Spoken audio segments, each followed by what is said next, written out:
ਬਾਣੀ ਆਪਾਂ ਨੂੰ ਕੁਝ ਕਰਨ ਵਾਸਤੇ ਕਹਿ ਰਹੀ ਹੈ ਤੇ ਉਹ ਆਪਾਂ ਪੜ੍ਹ ਤੇ ਲੈਂਦੇ ਆ, ਉਹ ਜੋ ਕਹਿੰਦੀ ਉਹ ਨਹੀਂ ਨਾ ਕਰਦੇ, ਤੇ ਫਿਰ ਪੜ੍ਹਨ ਨਾਲ ਕੀ ਹੋਊਗਾ ਦੱਸੋ ਮੈਨੂੰ?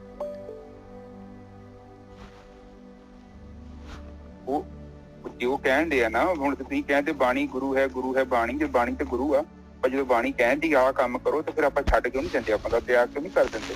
ਜੇ ਆਪਾਂ ਤਿਆਗ ਨਹੀਂ ਕਰਦੇ ਤਾਂ ਮਤਲਬ ਆਪਾਂ ਪੜ੍ਹਦੇ ਪਏ ਆ। ਪੜ੍ਹਨ ਦੇ ਨਾਲ ਕਿਹੜੀ ਗੱਲ ਨੂੰ ਸਰਪੰਚਾਂ ਤੱਕ ਕਿਆ ਸਿਰ ਮੱਥੇ ਤੇ ਬਣਾ ਲਿਆ ਉੱਥੇ ਦਾ ਉੱਥੇ? ਉਹ ਚੀਜ਼ ਆਪਾਂ ਨੂੰ ਵਿਚਾਰ ਕਰਨ ਦੀ ਲੋੜ ਹੈ। ਆਪਾਂ ਇਹੋ ਜਿਹੀ ਜੀਵਨ ਦੇ ਵਿੱਚ ਗਲਤੀ ਹੋ ਗਈ ਹੈ। ਸਿੱਖ ਧਰਮ ਏਡਾ ਵਧੀਆ ਧਰਮ ਆ, ਔਰ ਇਹਦੀ ਡਾਊਨਫਾਲ ਦਾ ਕਾਰਨ ਕੀ ਹੈ? ਲੋਕ ਕਿਉਂ ਭੱਜ ਗਏ? ਕਿਉਂਕਿ ਕਿਸੇ ਨੇ ਗਾਈਡ ਹੀ ਨਹੀਂ ਕੀਤਾ। ਹੁਣ ਪ੍ਰੋਬਲਮ ਕੀ ਆ?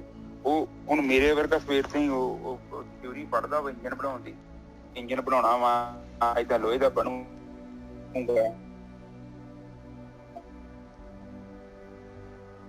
ਏਦਾਂ ਪਿਸਟਨ ਖਿੱਚਣੇ ਆ, ਏਦਾਂ ਕਰੰਟ ਲੱਗੂਗੀ, ਪਰ ਮੈਂ ਇੰਜਨ ਬਣਾਇਆ ਹੀ ਨਹੀਂ। ਉਹ ਥਿਊਰੀ ਪੜ੍ਹਦਾ ਵਾ। ਬਾਣੀ ਤੇ ਕਹਿੰਦੀ ਆ ਕਿ ਭਗਤੀ ਕਰਨੀ, ਤੇ ਭਗਤੀ ਤੇ ਹੁਣ ਆਪਣੇ ਕੋਲ ਦੋ ਚੀਜ਼ਾਂ ਹੈਗੀਆਂ ਨੇ। ਉਹ ਭਗਤੀ ਤਾਂ ਆਪਾਂ ਕਰਦੇ ਨੀ, ਗਿਆਨ ਹੈਗਾ, ਗਿਆਨ ਆਪਾਂ ਪੜ੍ਹੀ ਜਾਂਦੇ, ਪਰ ਉਹ ਜਿੰਨਾ ਚਿਰ ਆਪਾਂ ਭਗਤੀ ਨਹੀਂ ਕਰਦੇ, ਸਾਡਾ ਮਨ ਕਿੱਦਾਂ ਉਹ ਉਸ ਚੀਜ਼ ਨੂੰ ਛੱਡੂਗਾ ਜਿਹੜਾ ਆਪਾਂ ਔਗਣਾ ਤੇ ਗਤੀ ਕਰ ਰਹੇ ਹਾਂ। ਇਹ ਜਿਹੜਾ ਮਾਤਾ ਬਾਣੀ ਜਿਹੜੀ ਹੈ ਨਾ, ਬਾਣੀ ਸਮਝਣ ਦਾ ਵਿਸ਼ਾ ਵਾ, ਉਹਨੂੰ ਪੜ੍ਹੋ, ਉਹਨੂੰ ਸਮਝੋ। ਕਹਿਣਾ ਕੀ ਚਾਹੁੰਦੀ ਗੁਰੂ ਤੇ ਹੁਣ ਤੁਸੀਂ ਬਾਣੀ ਸੁਣੀ ਰਹੇ ਤੇ ਸਾਰੀ, ਹੁਣ ਬਾਣੀ ਕੀ ਕਹਿੰਦੀ ਹੈ? ਬਾਣੀ ਤੇ ਕਹਿੰਦੀ ਆ ਉਹ ਭਗਤੀ ਤੋਂ ਬਿਨਾਂ ਹਿੱਲਣਾ। ਕਿੱਥੇ ਕਿਹਾ ਵਾ ਕਿ ਪੜ੍ਹ ਕੇ ਗੁਟਕਾ ਰੱਖ ਦੋ? ਨਿੱਜਾ ਸਾਹਿਬ ਹੋਈ ਗੱਲ? ਬਿਲਕੁਲ ਸਹੀ ਗੱਲ ਹੈ ਜੀ। ਇਹ ਤਾਂ ਦੇਖੋ ਬਾਣੀ ਗੁਰੂ, ਮੇਰੀ ਆਵਾਜ਼ ਆ ਰਹੀ ਹੈ? ਹਾਂਜੀ ਹਾਂਜੀ, ਬਹੁਤ ਵਧੀਆ ਆ ਰਹੀ ਬਾਣੀ। ਆਪਾਂ ਇੱਕ ਸਾਲ ਦੇ ਆਪਾਂ ਕਿੰਨਾ ਟਾਈਮ ਹੋ ਗਿਆ ਆਪਾਂ ਬਾਣੀ ਪੜ੍ਹਨੇ ਆ, ਕਥਾ ਕਰਦੇ ਆ, ਇੱਕ ਵੀ ਲਾਈਨ ਕਿਤੇ ਲਿਖੀ ਆ ਕਿ ਤੁਸੀਂ ਇੰਨਾ ਪਾਠ ਪੜ੍ਹ ਕੇ ਤੇ ਗੱਲ ਖਤਮ ਹੋ ਗਈ? ਦੱਸੋ ਕਿੱਥੇ ਲਿਖਿਆ? ਇਹ ਪਤਾ ਕੀ ਆ, ਉਹ ਉਂਗਲ ਕੀਤੀ ਹੈ ਕਿ ਤੁਸੀਂ ਚਲ ਕਮ ਸੇ ਕਮ ਜ਼ਿਆਦਾ 5 ਬਾਣੀਆਂ ਦਾ ਪਾਠ ਕਰ ਲਾ, ਮਤਲਬ ਕਿ 5 ਬਾਣੀਆਂ ਨੂੰ ਪੜ੍ਹ, ਉਹ ਵਿਚਾਰ ਕਿ ਬਾਣੀ। ਵਾਹਿਗੁਰੂ ਜੀ ਕਾ ਖਾਲਸਾ, ਵਾਹਿਗੁਰੂ ਜੀ ਕੀ ਫਤਿਹ ਜੀ। ਵਾਹਿਗੁਰੂ ਜੀ ਕਾ ਖਾਲਸਾ। ਹੁਣ ਇੱਥੇ ਪਤਾ ਕੀ ਹੈ, ਇੱਥੇ ਇਹ ਮਸਲਾ ਹੋ ਗਿਆ।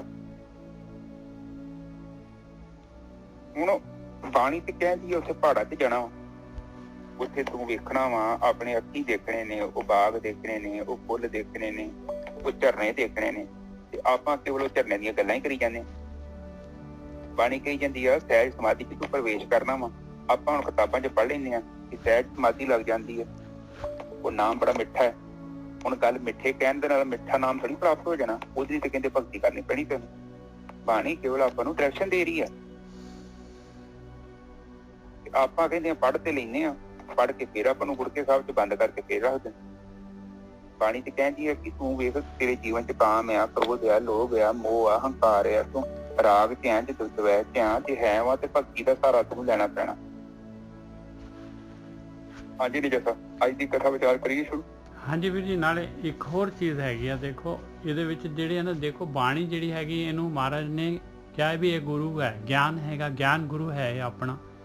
ਹੁਣ ਆਪਾਂ ਜੋ ਗੁਰੂ ਦੇ ਕੋਲ ਜਿਹੜਾ ਹੈਗਾ, ਇੱਕ ਸਿੱਖ ਹੈਗਾ, ਗੁਰੂ ਦੇ ਕੋਲ ਰੋਜ਼ ਜਾਂਦਾ ਹੈ, ਸਿੱਖ ਗੁਰੂ ਦੇ ਕੋਲ ਜਾ ਕੇ ਬਹਿ ਜਾਂਦਾ ਹੈ ਵੀ ਗਿਆਨ ਦੇ ਦਿਓ ਮੈਨੂੰ, ਗੁਰੂ ਗਿਆਨ ਦੇ ਦਿੰਦਾ ਹੈ। ਫਿਰ ਸਿੱਖ ਜਾ ਕੇ ਦੂਸਰਾ ਫਿਰ ਬਹਿ ਜਾਂਦਾ ਕੋਲ, ਜਾ ਕੇ ਕੋਲ ਹੀ ਬਹਿੰਦਾ ਹੈ ਗੁਰੂ ਦੇ, ਜੋ ਗੁਰੂ ਗਿਆਨ ਦੇਈ ਜਾ ਰਿਹਾ ਆ, ਸਿੱਖ ਲਈ ਜਾ ਰਿਹਾ ਆ। ਬਸ ਉਹ ਕੰਮ ਕਰ ਨਹੀਂ ਰਿਹਾ ਜਿਹੜਾ ਕੰਮ ਕਰਨ ਵਾਸਤੇ ਗੁਰੂ ਕਹਿ ਰਿਹਾ ਹੈ। ਗੁਰੂ ਦੇ ਕੋਲ ਜ਼ਰੂਰ ਜਾ ਰਿਹਾ, ਰੋਜ਼ ਜਾ ਰਿਹਾ ਗੁਰੂ ਦੇ ਕੋਲ, ਗੁਰੂ ਦੀ ਗੱਲ ਸੁਣਦਾ ਵੀ ਹੈਗਾ। ਫਿਰ ਦੱਸੋ ਹੁਣ ਜਿਹੜਾ ਹੈਗਾ ਉਹ ਸਿੱਖ ਜਿਹੜਾ ਹੈਗਾ ਉਹਨੂੰ ਸਿੱਖ ਕਹੂਗਾ ਗੁਰੂ? ਉਹ ਤਾਂ ਉਹ ਹੋਈ ਗੱਲ ਵੀ ਸਲਾਮ ਜਵਾਬ ਦੋਵੇਂ ਕਰੇ, ਮੁੱਢੋਂ ਖੁੱਥਾ ਜਾਏ। ਉਹ ਤਾਂ ਜਵਾਬ ਕਰ ਰਿਹਾ ਆ, ਸਲਾਮ ਵੀ ਕਰ ਰਿਹਾ, ਜਾ ਕੇ ਬੈਠ ਵੀ ਰਿਹਾ ਹੈ, ਤੇ ਗੱਲ ਮੰਨ ਨਹੀਂ ਰਿਹਾ ਜੋ ਗੁਰੂ ਕਹਿ ਰਿਹਾ, ਜੋ ਗਿਆਨ ਕਹਿ ਰਿਹਾ ਹੈ। ਕਿਸ ਤਰੀਕੇ ਦੇ ਨਾਲ ਉਹਦੇ ਅੰਦਰ ਪਰਿਵਰਤਨ ਆਏਗਾ ਭਾਈ? ਔਰ ਜਿਹੜੇ 5 ਕਾਮ ਕ੍ਰੋਧ ਲੋਭ ਮੋਹ ਹੰਕਾਰ ਜਿਹੜੇ ਪਾਏ ਆ ਮਾਲਕ ਨੇ, ਮਹਾਰਾਜ ਨੇ ਇਹ ਖੇਡ ਪਾਈ ਹੋਈ ਆ, ਇਹ ਜਿਹੜੀ ਹੈਗੀ ਤ੍ਰਿਸ਼ਨਾ ਹੈਗੀ ਅੰਦਰ, ਇਹ ਖਿੱਚ ਹੈਗੀ ਆ ਪਦਾਰਥਾਂ ਦੀ, ਆਕਾਰ ਦੀ, ਇਹ ਕਿਵੇਂ ਜਾਊਗੀ ਦੱਸੋ? ਕਿਵੇਂ ਪਵਿੱਤਰ ਹੋਊਗਾ ਉਹ ਕਿਸ ਤਰ੍ਹਾਂ ਪਵਿੱਤਰ ਹੋਏਗਾ? ਹੁਣ ਆਪਾਂ ਚਲੋ ਆਪਾਂ ਜਿਹੜੇ ਹੈ ਨਾ ਗੁਰੂ ਮਹਾਰਾਜ ਨੂੰ ਪੁੱਛਦੇ ਆ, ਇਹ ਜਿਹੜੀ ਤੀਸਰੀ ਪਾਤਸ਼ਾਹੀ ਜਿਹੜੀ ਆਨੰਦ ਸਾਹਿਬ ਹੈਗੇ, ਇਹਨਾਂ ਨੂੰ ਪੁੱਛਦੇ ਆ ਭਾਈ ਕਿ ਕਿਵੇਂ ਪਵਿੱਤਰ ਹੋਣਾ ਹੈ ਅਸੀਂ। ਮੁੱਕਦੀ ਗੱਲ ਗੁਰੂ ਦੇ ਉੱਤੇ ਛੱਡਦੇ ਆ ਆਪਾਂ। ਲਓ 17ਵਾਂ ਜਿਹੜਾ ਇੱਥੋਂ ਸ਼ੁਰੂ ਕਰਨੀ ਆ ਆਪਾਂ ਨੇ ਯਾਤਰਾ। ਇੱਥੋਂ ਮਹਾਰਾਜ ਜਿਹੜੇ ਹੈਗੇ, ਹੁਣ ਇਹ ਦੇਖੋ ਭੈਣ ਜੀ ਦੇ ਅੰਦਰੋਂ ਜਿਹੜੀ ਹੈਗੀ ਇਹ ਜਿਹੜੀ ਗੱਲ ਮਹਾਰਾਜ ਨੇ ਜਿਹੜੀ ਹੈਗੀ ਉਹਨਾਂ ਦੇ ਅੰਦਰ ਪ੍ਰੇਰਨਾ ਦਿੱਤੀ ਹੈ।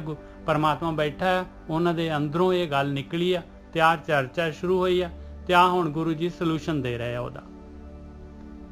ਪਵਿੱਤ ਹੋਏ ਸੇ ਜਨਾ ਜਿਨੀ ਹਰ ਧਿਆਇਆ। ਹੁਣ ਇੱਥੇ ਦੱਸ ਦੋ ਭਾਈ ਕਿਤੇ ਲਿਖਿਆ ਹੋਇਆ ਵੀ ਜਿਨ੍ਹਾਂ ਨੇ ਜਿਹੜਾ ਹੈਗਾ ਪੜ੍ਹਿਆ ਜਾਂ ਗਾਇਆ ਜਾਂ ਸੁਣਾਇਆ, ਕੀ ਕੀਤਾ?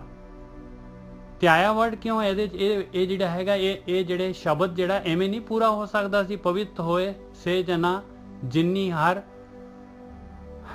ਸੁਣਾਇਆ ਗਾਇਆ, ਇਸ ਤਰ੍ਹਾਂ ਵੀ ਤਾਂ ਹੋ ਸਕਦਾ ਸੀਗਾ। ਫਿਰ ਇੱਥੇ ਧਿਆਇਆ ਕਿਉਂ ਲਿਖਿਆ? ਸਟਾਰਟ ਹੀ ਮਹਾਰਾਜ ਕਿਹੜੇ ਧਿਆਨ ਦੇ ਉੱਤੇ ਕਹਿੰਦੇ ਪਵਿੱਤਰ ਉਹ ਨਹੀਂ ਹੋਣਾ ਹੈ ਭਾਈ। ਪਵਿੱਤਰ ਦੇਖੋ ਤੱਤੇ ਨੂੰ ਔਂਕੜ ਲੱਗੀ ਹੋਇਆ, ਸਟ੍ਰੈਸ ਦੇ ਰਹੇ ਆ। ਹੁਣ ਪਵਿੱਤਰ ਜਿਹੜਾ ਹੈਗਾ ਇਹ ਪਵਿੱਤਰ ਕੋਈ ਇੱਕ ਵਚਨ ਬਹੁਵਚਨ ਹੈਗਾ? ਪਵਿੱਤ ਹੋਏ ਸੇ ਜਨਾ, ਸੇ ਲਿਖ ਰਹੇ ਨਾਲੇ ਬਹੁਤ ਸਾਰੇ ਹੈ, ਜਿਹੜੇ ਮਰਜੀ ਜਿਹੜੇ ਹੈਗੇ ਧਿਆਨ ਸਿਮਰਨ ਕਰਨ ਪਵਿੱਤਰ ਹੋ ਜਾਣਗੇ। ਹੁਣ ਕੰਡੀਸ਼ਨਾਂ ਦੇਖ ਲਈਏ ਭਾਈ ਕਿਵੇਂ ਪਵਿੱਤਰ ਹੋਣਾ ਹੈ। ਹਰ ਧਿਆਇਆ ਪਵਿੱਤ ਹੋਏ, ਕਹਿੰਦੇ ਪਰਮੇਸ਼ਰ ਨੂੰ ਧਿਆਉਣਾ ਪਊਗਾ, ਧਿਆਨ ਪਰਮੇਸ਼ਰ ਦਾ ਕਰਨਾ ਪਊਗਾ ਤਾਂ ਪਵਿੱਤਰ ਹੋਵਾਂਗੇ। ਪਹਿਲੀ ਕੰਡੀਸ਼ਨ ਗੁਰਮੁਖ ਜਿਨੀ ਧਿਆਇਆ। ਦੂਸਰੀ ਕੰਡੀਸ਼ਨ ਬਈ ਗੁਰੂ ਦੇ ਰਾਹੀਂ ਧਿਆਉਣਾ ਪਊਗਾ, ਬ੍ਰਹਮ ਗਿਆਨੀਆਂ ਦੇ ਰਾਹੀਂ, ਬ੍ਰਹਮ ਗਿਆਨ ਦੇ ਰਾਹੀਂ ਧਿਆਉਣਾ ਪਊਗਾ। ਹਰ ਧਿਆਇਆ ਪਵਿੱਤ ਹੋਏ ਗੁਰਮੁਖ ਜਿਨੀ ਧਿਆਇਆ। ਫਿਰ ਦੇਖੋ ਆਪ ਪਵਿੱਤਰ ਨਹੀਂ ਹੋਏ, ਪਵਿੱਤ ਮਾਤਾ ਪਿਤਾ ਕੁਟੰਬ ਸਹਿਤ ਸਿਉ ਪਵਿੱਤ ਸੰਗਤ ਸਬਾਈਆ। ਦੇਖ ਲਓ ਭਾਈ, ਆਪ ਮਾਂ ਪਵਿੱਤਰ, ਪਿਓ ਵੀ ਪਵਿੱਤਰ, ਸਾਰਾ ਕੁਟੰਬ ਪਵਿੱਤਰ, ਸੰਗਤ ਵੀ ਪਵਿੱਤਰ ਹੋ ਜਾਏਗੀ ਸਾਰੀ ਜਿਹੜੀ ਵੀ ਉਹਨਾਂ ਦੀ ਸੰਗਤ ਕਰੇਗੀ। ਕਹਿੰਦੇ ਪਵਿੱਤ, ਸੁਣਦੇ ਪਵਿੱਤ, ਸੇ ਪਵਿੱਤ ਜਿਨੀ ਮਨ ਵਸਾਇਆ।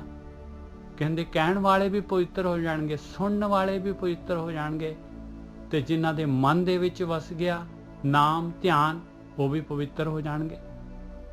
ਕਹੇ ਨਾਨਕ ਸੇ ਪਵਿੱਤ ਜਿਨੀ ਗੁਰਮੁਖੇ ਹਰ ਹਰ ਧਿਆਇਆ।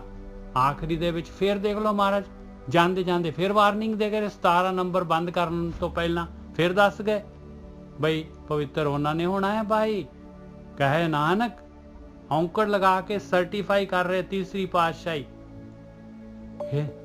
ਸੇ ਪਵਿੱਤ ਜਿਨੀ ਗੁਰਮੁਖੇ ਹਰ ਹਰ ਧਿਆਇਆ, ਜਿਨ੍ਹਾਂ ਨੇ ਗੁਰੂ ਦੇ ਰਾਹੀਂ ਪਰਮੇਸ਼ਰ ਦਾ ਧਿਆਨ ਸਿਮਰਨ ਕੀਤਾ। ਹਾਂਜੀ ਗੁਰੂ ਕੀ ਸਾਹਿਬ।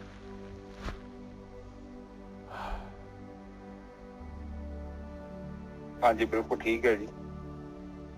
ਚਲੋ ਮਾਤਾ ਨੇ ਦੇਖੋ ਜਿਹੜਾ ਸਵਾਲ ਕੀਤਾ ਬੜਾ ਵਧੀਆ ਕੀਤਾ। ਹਾਂ, ਉਹ ਵਕਤ ਦੇ ਨਾਲ ਇੱਕ ਸਧਾਰਨ ਬੰਦੇ ਦਾ ਸਵਾਲ ਆ, ਕਾਮਨ ਸਵਾਲ ਆ, ਔਰ ਖਾਸ ਕਰਕੇ ਸਾਡੇ ਸਿੱਖਾਂ ਦੇ ਲਈ ਤਾਂ ਬਹੁਤ ਵੱਡਾ ਸਵਾਲ ਹੈ ਜਿਹੜਾ ਮਾਤਾ ਨੇ ਪੁੱਟ ਆਊਟ ਕੀਤਾ।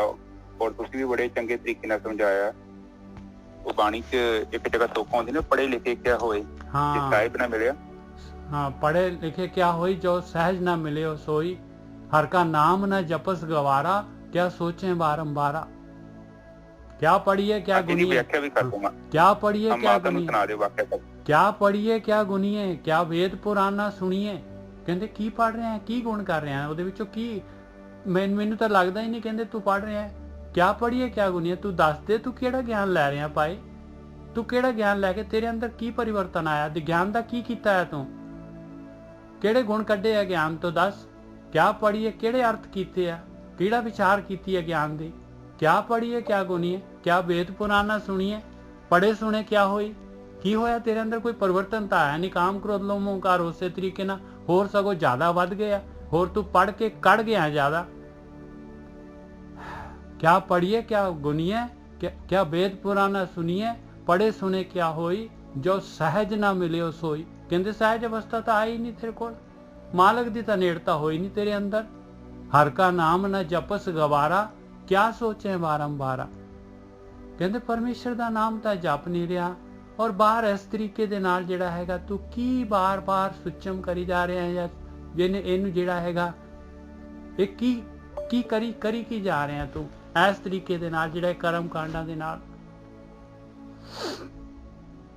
ਹਾਂਜੀ ਵੀਰ ਜੀ। हाँ जी ठीक है जी, पहली तो बोलो ना जैसा।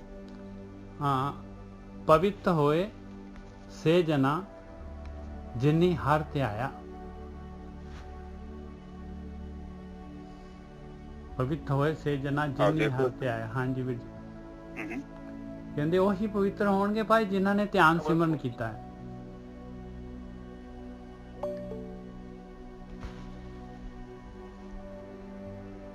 हाँ जी गुरु ठीक है जी। ਹੁਣ ਸਾਧ ਸੰਗਤ ਜੀ ਇੱਥੇ ਵੇਖੋ ਤੁਕ ਦੇ ਵਿੱਚ ਉਹਨਾਂ ਲਿਖਿਆ ਪਵਿੱਤਰ ਹੋਏ, ਪਹਿਲੇ ਤਾਂ ਕਹਿੰਦੇ ਉਹ ਪਵਿੱਤਰ ਹੋ ਜਾਣਗੇ। ਤੇ ਜਣਾ ਕੇਵਲ ਉਹ ਜਿਨ ਹਰ ਤੇ ਆਇਆ। ਜਿਹੜੇ ਪਵਿੱਤਰ ਹੋਣਾਗੇ ਜਿਹੜੇ ਹਰ ਨੂੰ ਧਿਆਉਣਗੇ। ਬਸ ਧਿਆਉਣ ਦਾ ਮਤਲਬ ਉਹਦੀ ਭਗਤੀ ਕਰਨੀ। ਹਾਂ, ਧਿਆਨ ਸਿਮਰਨ, ਸਿੰਪਲ ਜੀ ਗੱਲ ਬਸ। ਹਾਂ, ਇੱਕ ਧਿਆਨ ਸਿਮਰਨ ਜਿਹੜੇ ਕਰਦੇ ਆ। ਹਾਂ, ਧਿਆਨ ਤੇ ਸਿਮਰਨ ਪਤਾ ਕਿਉਂ ਆਪਾਂ ਕਹਿੰਦੇ ਆ, ਉਹਦਾ ਕਾਰਨ ਹੈ ਸਾਧ ਸੰਗਤ ਜੀ। ਧਿਆਨ ਦੇਖੋ, ਤੁਸੀਂ ਲੇਜ਼ਰ ਵੇਖੀ ਨਾ, ਲੇਜ਼ਰ ਲਾਈਟ ਹੈ ਤੇ ਕੁਛ ਨਹੀਂ ਆ, ਉਹੀ ਪ੍ਰਕਾਸ਼ ਆ, ਬਟ ਉਹਨੂੰ ਇੱਕ ਲੈਂਜ ਦੇ ਥਰੂ ਪਾਸ ਕੀਤਾ ਜਾਂਦਾ ਹੈ ਤੇ ਜਿਹਦੇ ਕਰਕੇ ਬਹੁਤ ਸ਼ਕਤੀਸ਼ਾਲੀ ਹੋ ਜਾਂਦੀ ਹੈ। ਉਹੀ ਸ਼ਕਤੀ ਪ੍ਰਕਾਸ਼ ਬਲਬ ਉਹ ਕਿੰਨੀ ਦੂਰ ਤੱਕ ਚੱਲ ਜਾਂਦਾ। ਸਿਮਰਨ ਵੀ ਆਪਾਂ ਨਾ ਉਹਨਾਂ ਚਿਰ ਤੱਕ ਸਹੀ ਦਿਸ਼ਾ ਦੇ ਵੱਲ ਗਤੀ ਨਹੀਂ ਕਰਦਾ। ਹੁਣ ਵੇਖੋ ਗੋਲੀ ਆ, ਛੋਟੀ ਜਿਹੀ ਗੋਲੀ ਆ, ਤੁਹਾਨੂੰ ਇੱਕ ਵਾਰੀ ਪਹਿਲਾਂ ਵੀ ਕਿਸੇ ਨੇ ਕਿਹਾ ਸੀ, ਇੱਕ ਗਰੁੱਪ ਦੀ ਗੱਲ ਕੀਤੀ, ਤੁਸੀਂ ਇੱਕ ਆ ਗੋਲੀ ਆ ਜਦੋਂ ਸਧਾਰਨ ਤੌਰ ਤੇ ਮੈਂ ਸੁੱਟਾਂਗਾ ਕਿੰਨੇ ਕੁ ਫੁੱਟ ਤੇ ਜਾਊ? 5 ਫੁੱਟ, 10 ਫੁੱਟ, 40-50 ਫੁੱਟ। ਪਰ ਜਦੋਂ ਉਹੀ ਗੋਲੀ ਨੂੰ ਪਿਸਤੌਲ ਦੇ ਵਿੱਚ ਫਿੱਟ ਕੀਤਾ ਜਾਂਦਾ ਤੇ ਫਿਰ ਦੇਖੋ ਕਿੱਦਾਂ ਜਾਂਦੀ ਹੈ। ਇਹੋ ਹੀ ਤਰੀਕਾ ਹੈ ਧਿਆਨ ਸਿਮਰਨ ਦਾ। ਧਿਆਨ ਸਿਮਰਨ ਜਿਹੜਾ ਹੈ ਉਹ ਹੈ ਆਪਣੀ ਸੁਰਤੀ ਨੂੰ ਇੱਕਦਮ ਗੋਲੀ ਵਾਂਗੂ ਫਿੱਟ ਕਰ ਲੈਣਾ। ਕਿਉਂਕਿ ਨਿਰਗੁਣ ਬ੍ਰਹਮ ਦੇ ਵਿੱਚ ਜਿਹੜਾ ਨਾ ਫੈਲੀ ਸੁਰਤੀ ਤੇ ਜਾ ਹੀ ਨਹੀਂ ਸਕਦੀ। ਜਿਹੜੀ ਫੈਲੀ ਸੁਰਤੀ ਉਹ ਕਿੱਥੇ ਆ? ਹੁਣ ਜਿੱਦਾਂ ਆਪਾਂ ਟਾਰਚ ਵੇਖਿਆ, ਟਾਰਚ ਦੀ ਦੋ ਫੋਕਸ, ਇੱਕ ਹੁੰਦਾ ਫੋਕਸ, ਇੱਕ ਹੁੰਦੀ ਫਲੈਟ। ਤੇ ਜਦੋਂ ਉਹਨੂੰ ਟਾਰਚ ਨੂੰ ਆਪਾਂ ਘੁਮਾਈ ਜਾਂਦੇ ਹਾਂ ਅੱਗੋਂ ਤੇ ਲਾਈਟ ਬੜੀ ਦੂਰ ਤੱਕ ਚੱਲ ਜਾਂਦੀ ਆ। ਤੇ ਜਦੋਂ ਉਹਨੂੰ ਦੂਜੀ ਤਰਫ ਘੁਮਾਈ ਜਾਂਦੇ ਆ ਤੇ ਉਹ ਫੈਲ ਜਾਂਦੀ ਆ। ਉਹ 10-12 ਫੁੱਟ ਤੇ ਹੀ ਰਹਿ ਜਾਂਦਾ ਤਾਂ ਪ੍ਰਕਾਸ਼ ਦੂਰ ਨਹੀਂ ਜਾਂਦਾ। ਇਸੇ ਹੀ ਤਰ੍ਹਾਂ ਸੁਰਤੀ ਹੈ। ਸੁਰਤੀ ਜਿਹੜੀ ਹੈ ਨਾ, ਧਿਆਨ ਦਾ ਮਤਲਬ ਜਿਹੜੀ ਸਾਡੀ ਸੁਰਤੀ ਹੈ। ਕਿਉਂਕਿ ਅਸੀਂ ਪਤਾ ਕੀ ਹੋ ਗਿਆ, ਦੇਖੋ ਇੱਕ ਚੀਜ਼ ਆਪ ਅੰਡਰਸਟੈਂਡ ਕਰੋ। ਥੋੜਾ ਜਿਹਾ ਮੈਂ ਅੱਗੇ ਵੀ ਕਰਾਂਗਾ ਕਿ ਜੇ ਗੱਲ ਕਿਸੇ ਦਾ ਮਤਲਬ ਸਾਡੇ ਕਰਮ ਹੈਗੇ ਨੇ ਅੰਦਰ, ਪਰ ਕਰਮਾਂ ਦੇ ਸੰਸਕਾਰ ਨੇ ਸਾਡੇ ਕਾਰਨ ਤੇ ਦੇ ਅੰਦਰ। ਉਹ ਕੀ ਕਰਦੇ ਆ, ਮਤਲਬ ਨਾ ਉਹ ਸਾਡੇ ਜੀਵਨ ਨੂੰ ਪ੍ਰਭਾਵਿਤ ਕਰਦੇ। ਕਿਉਂ ਪ੍ਰਭਾਵਿਤ ਕਰਦੇ ਆ? ਮਤਲਬ ਹੁਣ ਏਦਾਂ ਦੇਖੋ, ਆਪਾਂ ਘਰਾਂ ਚ ਆਪਾਂ ਆਪਣੇ ਘਰ ਭੜੋਲੇ ਹੁੰਦੇ ਨਾ, ਭੜੋਲੇ ਸਾਰਿਆਂ ਦੇ ਘਰ ਹੁੰਦੇ ਨਾ, ਕਣਕ ਆਪਾਂ ਜਮਾ ਕਰਕੇ ਰੱਖੀ ਹੁੰਦੀ ਆ ਤੇ ਸਾਰਾ ਸਾਲ ਆਪਾਂ ਘਰ ਦੇ ਤੋਂ ਕੱਢ ਕੇ ਖਾਂਦੇ ਆ।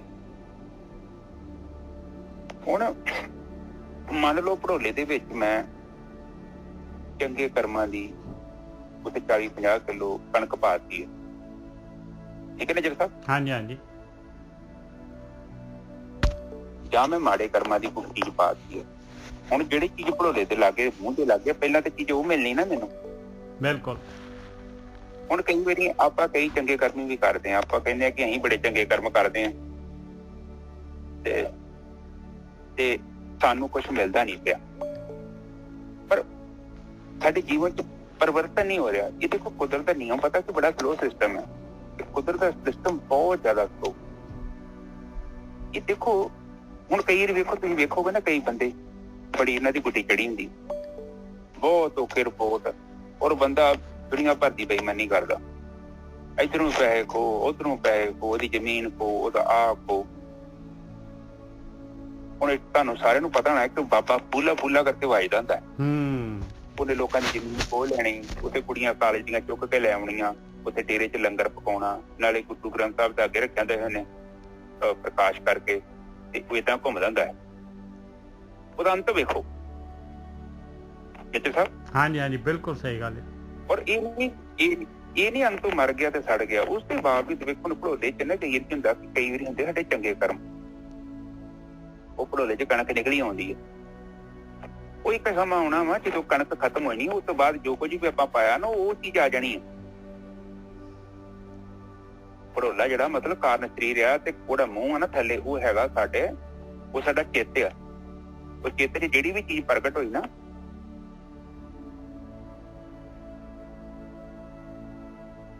ਉਹਦੀ ਚਿੱਤ 'ਚ ਜਿਹੜੀ ਵੀ ਚੀਜ਼ ਦਰਪਣ 'ਚ ਆਪਣੇ ਡਿਸਪਲੇ ਹੋ ਰਹੀ ਹੈ ਨਾ, ਦੇਖੋ ਹੁਣ ਸਾਡੀ ਭਾਵਨਾ ਕਿੱਥੋਂ ਬਣਦੀ ਹੈ। ਹੁਣ ਜਿੱਦਾਂ ਦੇ ਅਸੀਂ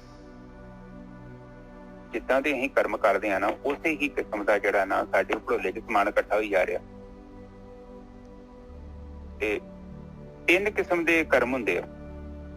ਇੱਕ ਹੁੰਦੇ ਆ, ਇੱਕ ਅਸੀਂ ਪੁੰਨ ਕਰਦੇ ਹਾਂ, ਇੱਕ ਅਸੀਂ ਪਾਪ ਕਰਦੇ ਹਾਂ, ਤੇ ਇੱਕ ਹੋਰ ਚੀਜ਼ ਹੈਗੀ ਉਸ ਪੁੰਨ ਤੇ ਪਾਪ ਮਿਕਸ ਹੈਗੇ। ਇਹ ਤਿੰਨ ਹੀ ਆ, ਹੋਰ ਕੁਛ ਨਹੀਂ ਹੈਗਾ। ਚੌਥੀ ਨਹੀਂ ਕੋਈ ਕੈਟਾਗਰੀ ਹੈਗੀ। ਇੱਕ ਕਲੀਅਰ ਪੁੰਨ, ਇੱਕ ਬਿਲਕੁਲ ਪਾਪ, ਇੱਕ ਹੁੰਦੀ ਕੈਟਾਗਰੀ ਉਹ ਤੀਜੀ ਕੈਟਾਗਰੀ ਚ ਹੁੰਦੀ, ਉਹ ਤੇ ਪਾਪ ਵੀ ਕਰੀ ਜਾਂਦੇ ਆ ਤੇ ਪੁੰਨ ਵੀ ਕਰੀ ਮਿਕਸ। ਹੁਣ ਕਈਆਂ ਦੇ ਜੀਵਨ ਚ ਵੇਖੋ, ਤੁਹਾਡੇ ਜੀਵਨ ਚ ਕਈਆਂ ਦੇ ਜੀਵਨ ਵੇਖੋ ਇੱਕਦਮ ਸੁਖੀ ਸੁੱਖ ਤੁਰਿਆ ਆਉਂਦੇ ਆ। ਇਹਦਾ ਮਤਲਬ ਉਸ ਬੰਦੇ ਨੇ ਕਾਫੀ ਪੁੰਨ ਕੀਤੇ। ਕਈਆਂ ਦਾ ਜੀਵਨ ਵੇਖੋ ਇੱਕਦਮ ਦੁੱਖ, ਉਹ ਜੰਮਿਆ ਤੇ ਦੁੱਖ ਸ਼ੁਰੂ ਹੋ ਗਏ, ਮਰਨ ਤੱਕ ਦੁੱਖ ਹੀ ਦੁੱਖ। ਨਿੱਜਾ ਸਾਹਿਬ ਮੇਰੀ ਗੱਲ ਵਿਚਾਰ ਕਰ ਰਹੇ ਹੋ? ਬਿਲਕੁਲ ਸਹੀ ਗੱਲ ਹੈ ਜੀ, ਬਿਲਕੁਲ ਸਹੀ ਗੱਲ ਹੈ। ਉਹਦੇ ਕਰਮ ਹੀ ਪ੍ਰਗਟ ਹੋ ਰਹੇ। ਹਾਂਜੀ ਹਾਂ, ਉਹ ਜੰਮੂਗਾ ਵੀ ਦੁੱਖ ਤੇ ਮਰੂਗਾ ਵੀ ਦੁੱਖ 101%। ਉਹ ਚ ਕੋਈ, ਤੁਸੀਂ ਦੇਖੋ ਇਹ ਮੇਰੀ ਗੱਲ ਤੇ ਤੁਸੀਂ ਯਕੀਨ ਪੈਦਾ ਕਰਨਾ, ਤੁਹਾਡੀਆਂ ਅੱਖਾਂ ਹੀ ਤੁਹਾਡੀ ਬੁੱਧੀ, ਤੁਸੀਂ ਦੇਖੋ ਉਹ ਦੇਖੋ ਉਹ ਬੰਦਾ ਦੁੱਖ ਦੇ ਵਿੱਚ ਜੀਵਨ ਬਤੀਤ ਕਰੂ। ਇੱਕ ਬੰਦਾ ਜੰਮਿਆ ਹੀ ਕਹਿੰਦੇ ਕਿ ਉਹ ਮਾਂ ਦਾ ਪੁੱਤ ਵੇਖ, ਮੂੰਹ ਚ ਨਾ ਚਾਂਦੀ ਦਾ ਚਮਚਾ ਲੈ ਕੇ ਜੰਮਿਆ, ਸ਼ੁਰੂ ਤੋਂ ਹੀ ਜੰਮਿਆ ਸੁੱਖ, ਆਖਰ ਤੱਕ ਸੁੱਖ। ਪਰ ਇਹ ਕਿ ਜਿਹਨੇ ਪਾਪ ਕੀਤੇ ਆ, ਨੈਕਸਟ ਉਹਦਾ ਜਿਹੜਾ ਜਨਮ ਹੈ ਨਾ, ਉਹ ਫਿਰ ਡੀਗ੍ਰੇਡ ਹੋ ਜਾਣਾ। ਔਰ ਕਈ ਬੰਦੇ ਵੇਖੋ ਉਹਨਾਂ ਦੇ ਮਿਕਸ ਲਾਈਫ ਹੈਗੀ, ਦੁੱਖ ਵੀ ਹੈਗੇ ਸੁੱਖ ਵੀ ਹੈਗੇ, ਉਹ ਦੋਨੋਂ ਤਰਫੀ ਚੱਲਦੇ। ਰਾਈਟ ਨੇ ਜੀ ਸਰ? ਬਿਲਕੁਲ। ਹੁਣ ਜੇ ਆਪਾਂ ਚੰਗੇ ਕਰਮ ਮੰਨ ਲਓ, ਪਹਿਲੀ ਗੱਲ ਮੈਂ ਤੇ ਚੰਗੇ ਕਰਮ ਕਰਨ ਵਾਸਤੇ ਤੇ ਕਹਿੰਦਾ ਹੀ ਨਹੀਂ, ਤੇ ਨਾ ਹੀ ਕੋਈ ਗ੍ਰੰਥ ਕਹਿੰਦਾ। ਅਸੀਂ ਚਾਹੁੰਦੇ ਹਾਂ, ਅਸੀਂ ਮੁਕਤੀ ਦੇ ਲਈ ਇਹ ਸਾਧਨਾ ਕਰ ਰਹੇ ਹਾਂ, ਮੁਕਤੀ ਪਰਮ ਜੀਵਨ ਦੀ ਪ੍ਰਾਪਤੀ। ਉਹ ਮਤਲਬ ਦੁੱਖ ਤੋਂ ਵੀ ਅੱਗੇ ਜਾਣਾ, ਪਰਮ ਦੇ ਵਿੱਚ ਲੀਨ ਹੋਣਾ। ਸਾਡੀ ਇੱਛਾ ਕੋਈ ਨਹੀਂ ਹੈਗੀ। ਇੱਕ ਸਮਾਂ ਆਊਗਾ ਮੋਕਸ਼ ਵੀ ਨਹੀਂ ਚਾਹੀਦੀ ਸਾਨੂੰ। ਜਿਹੜਾ ਪੁੰਨ ਆ, ਪੁੰਨ ਬੰਧਨ ਆ, ਪਤਾ ਤੁਹਾਨੂੰ? ਪੁੰਨ ਨੇ ਕੀ ਕਰਨਾ ਹੈ? ਦੇਖੋ ਪ੍ਰਕਿਰਤੀ ਕੁਛ ਵੀ ਕਿਸੇ ਨੂੰ ਕੁਛ ਨਹੀਂ ਕਹਿ ਰਹੀ।